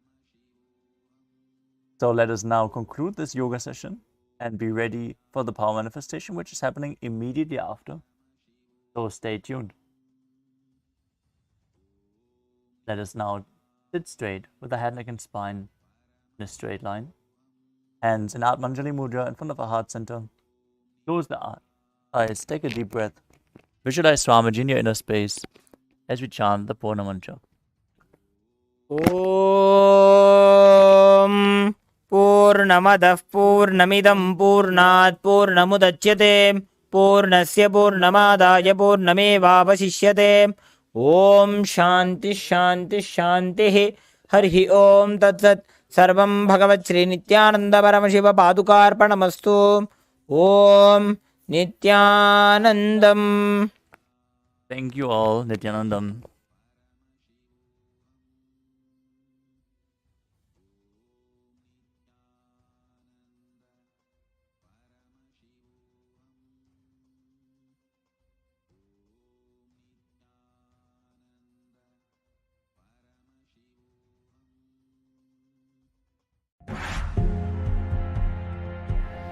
First thing I want to tell you, third eye can be opened. Second thing I want to tell you, for the sake of God, please open it. Third thing I want to tell you, do not believe the fellows who say it cannot be opened or it should not be opened. Third eye has a capacity to make anything you want as reality. Taste the first breakthrough, conscious breakthrough guaranteed. It is all about opening your third eye, giving you first conscious breakthrough. Any human being can go through these initiations and have this superconscious breakthrough, manifest these possibilities and powers. It is possible for all of you. If these words reach your ears, I am talking to you and it is for you. I welcome, O humanity, come, it is time you experience superconscious breakthrough.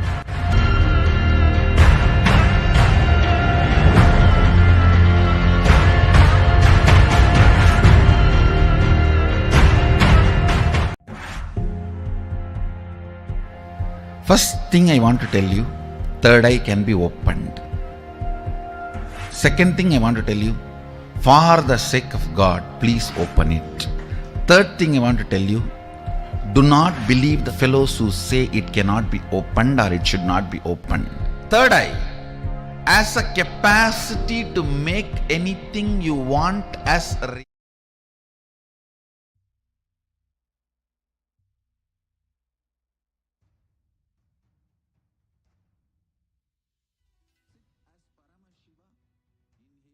नित्यानन्दं परमसुगदं केवलं ज्ञानमूर्तिं द्वन्द्वातीतं गहनसदृशं तत्त्वमस्याधिलक्ष्यम् एकं नित्यं विमलमचलं सर्वदी साक्षिभूतं भावातीतं त्रिगुणरहितं सद्गुरुं तं Namami.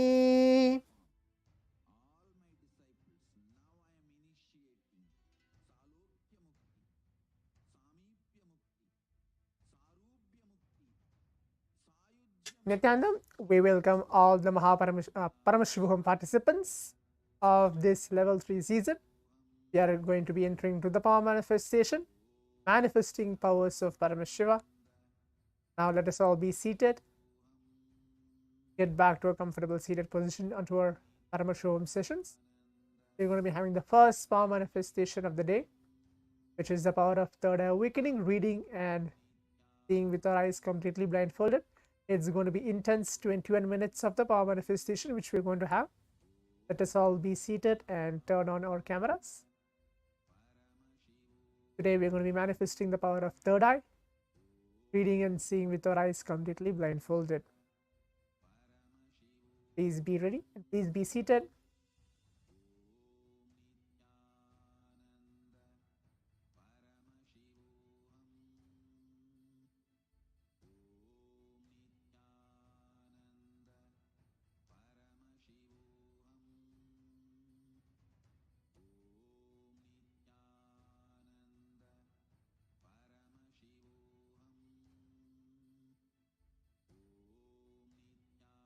Let us all now please be seated. We're going to be manifesting the power of third eye, reading and seeing with our eyes completely blindfolded.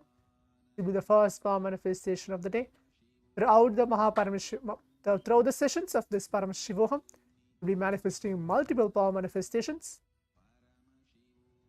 It can be power of third eye, body scanning, remote vision, etc. The first power of this Paramashivoham, which we're going to manifest, is the power of seeing through the third eye. Please be seated.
Hands, pen and paper, and please be seated. If you don't have an eye band, you can even bring just a piece of a cloth, a white cloth or black cloth, it's fine.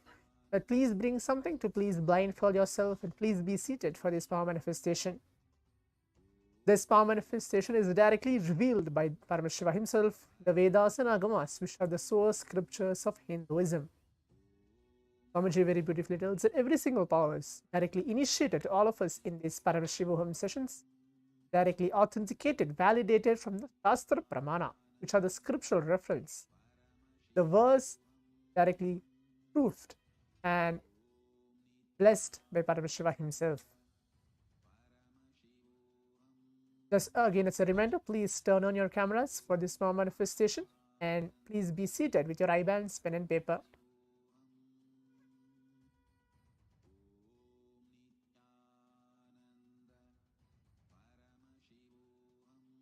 Please be seated.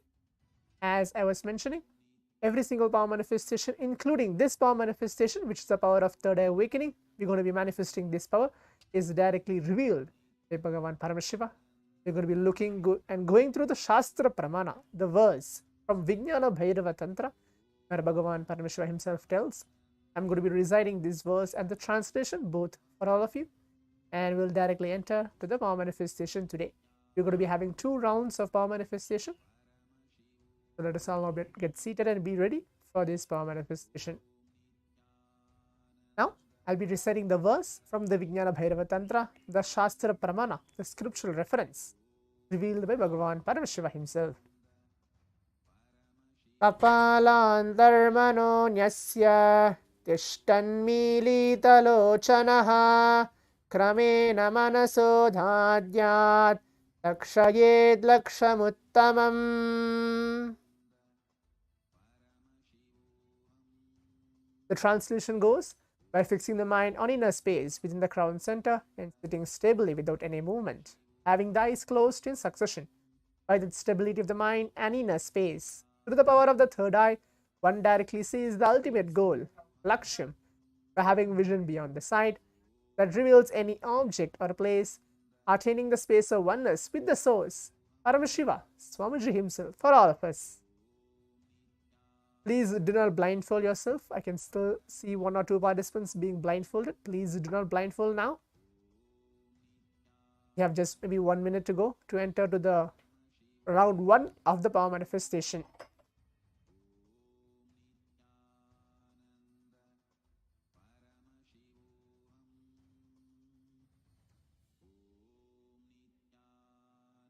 Today, now as we've gone through from the Vijnana Bhairava Tantra, the verse and the translation, we are going to be manifesting colors blindfolded today with closing our eyes. This is a level 1, the most easiest, simple, primary level of the power manifestation, seeing colors blindfolded, closing our eyes, and we're going to be requesting Swamiji to see colors blindfolded. That's going to be today's round. I'll be choosing any colors and projecting it to all of you once we are ready for the round 1 of the power manifestation.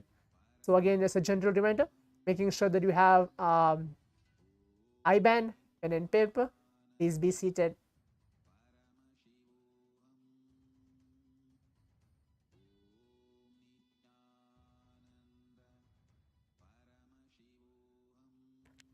Now please put on your I-bands. Please close your eyes. Please close your eyes. Requesting all the participants, please put your I-band on. We're going to be entering to the power manifestation.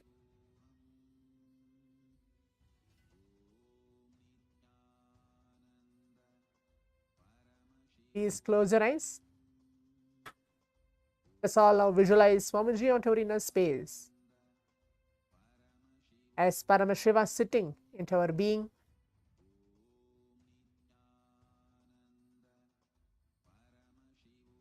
Please keep your eyes closed.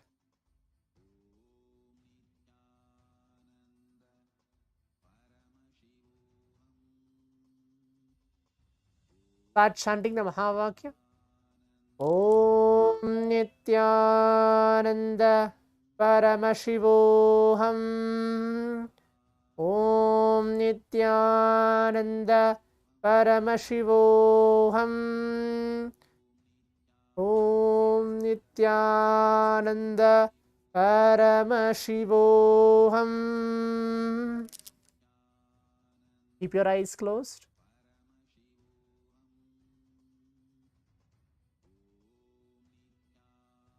Please keep your eyes closed as we have 3 minutes for this round of manifestation. We're going to be seeing the color. Any color will be chosen for all of us in this round 1 of the power manifestation. Please keep your eyes closed and start seeing. Visualize Paramashiva onto your inner space. And requesting Swamiji to show what is the color which is chosen for all of us in this round 1 of the power manifestation.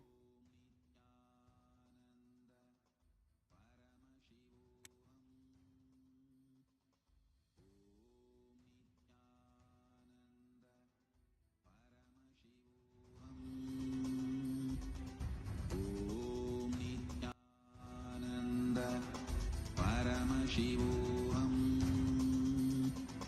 Om Nithyananda Paramashivoham. Om Nithyananda Paramashivoham.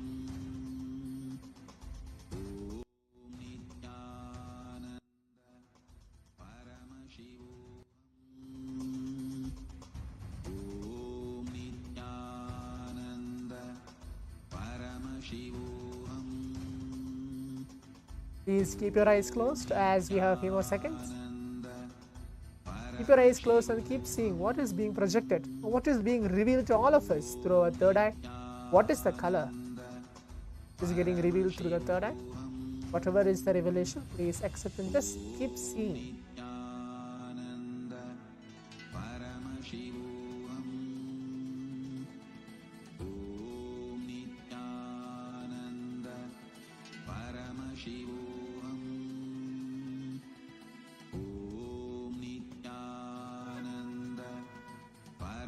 Now requesting all the participants, you can relax, remove your eye bands, open your eyes.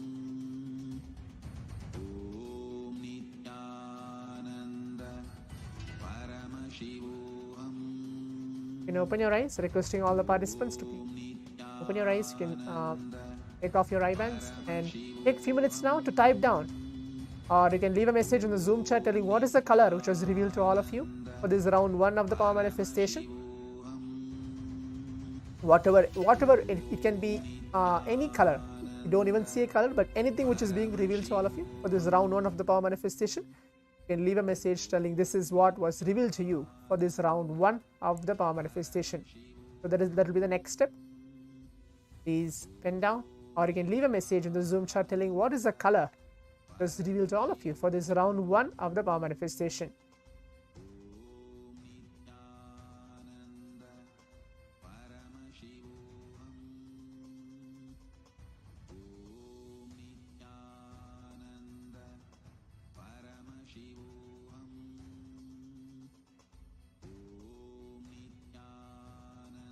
Please leave the message in the Zoom chat, or please type down telling what was the color which was revealed to you for this round 1 of the power manifestation.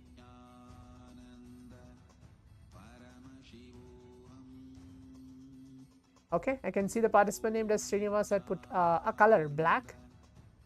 Okay, that's great. Continue to leave a message. We have a few more seconds to go on to the next step of the power manifestation of actually verifying what was revealed to all of us.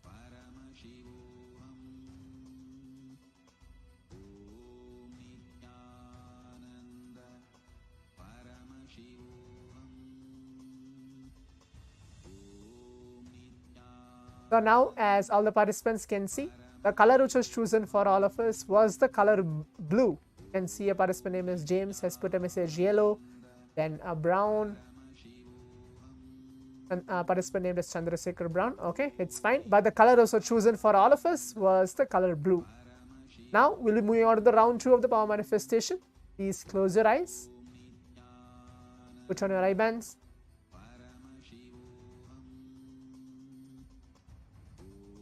Please close your eyes. We're going to be having the round 2 of the power manifestation of manifesting the powers of Paramashiva. Again, it's going to be the same colors. Please close your eyes. Start chanting the Mahavakya Om Nithyananda Paramashivoham. We're going to be having 1 minute for this round of power manifestation.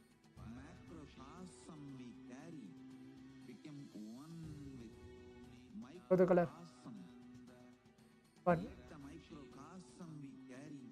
Please keep your eyes closed.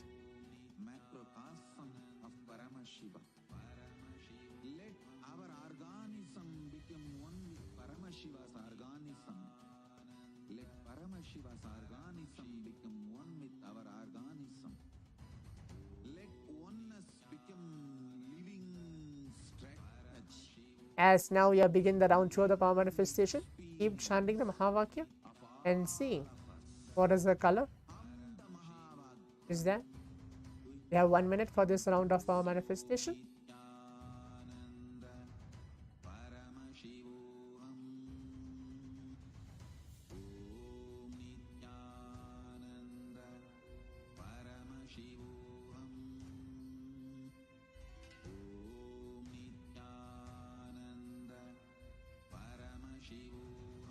We have a few more seconds left.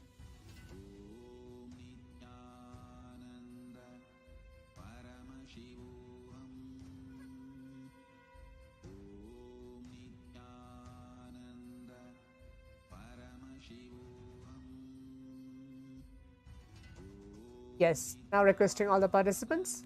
The round 2 has been finished. Then now take a few minutes. Remove your eye bands, open your eyes.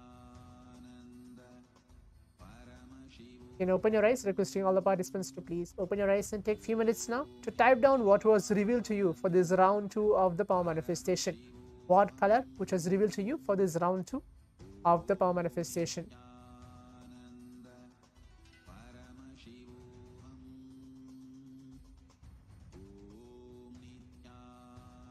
Please type what was revealed to you for this round 2 of the power manifestation.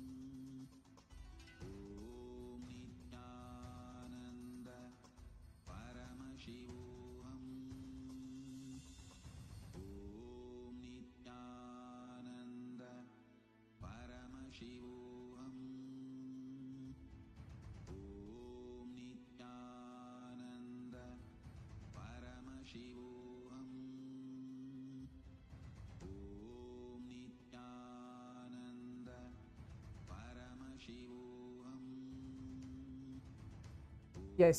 Now, as all the participants can see, the color which was chosen for all of us was the color yellow for this round of power manifestation. So the round 1 was blue in color, and the round 2 was chosen was the yellow in color. Okay, yes, okay, I can see participant put a message violet. That's a good idea. We're going to be having multiple power manifestations throughout the day. Hope that you're going to manifest more and more extraordinary powers and getting close to Paramashiva himself. Now, as we are coming to the conclusion of the 21st minute of the power manifestation, manifesting the powers of Paramashiva, before we move on to the next session, let us take a few minutes of our time going ahead onto our social media and posting our experiences with the pictures, videos. Remember, while you post your experience, please post with the hashtag Kailasa, hashtag Paramashivoham, hashtag Nithyananda, and the hashtag Power Manifestation. Now, we are coming to the conclusion of this power manifestation, manifesting the powers of Paramashiva. We are going to be starting the next session very shortly. Stay tuned. Nithyananda.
जयति तेऽधिकं नित्या जन्मना व्रज श्रयत इन्दिरा नित्या शश्वदत्र हि दयितदृश्यतां नित्या दिक्षु तावका त्वयि धृता सव नित्यास्त्वां विचिन्वते भावं मतिमधुरं ननु नित्यानन्दा धन्यं मम जीवनं नित्यानन्दा भावं मतिमधुरं ननु नित्यानन्दा धन्यं मम जीवनं नित्यानन्दा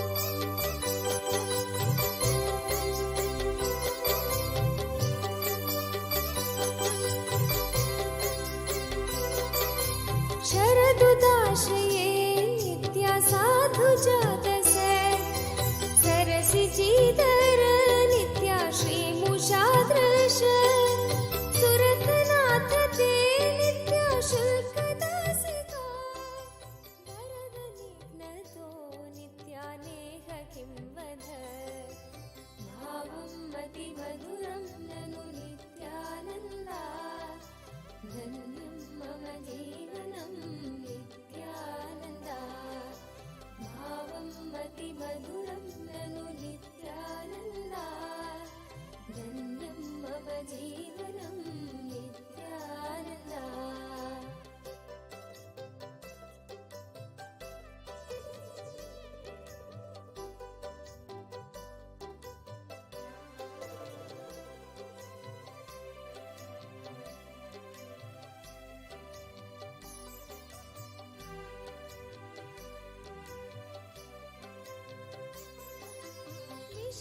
विषजलाप्ययात् नित्यव्यालराक्षसात्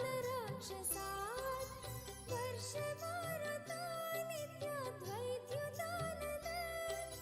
वृषभयात्मजा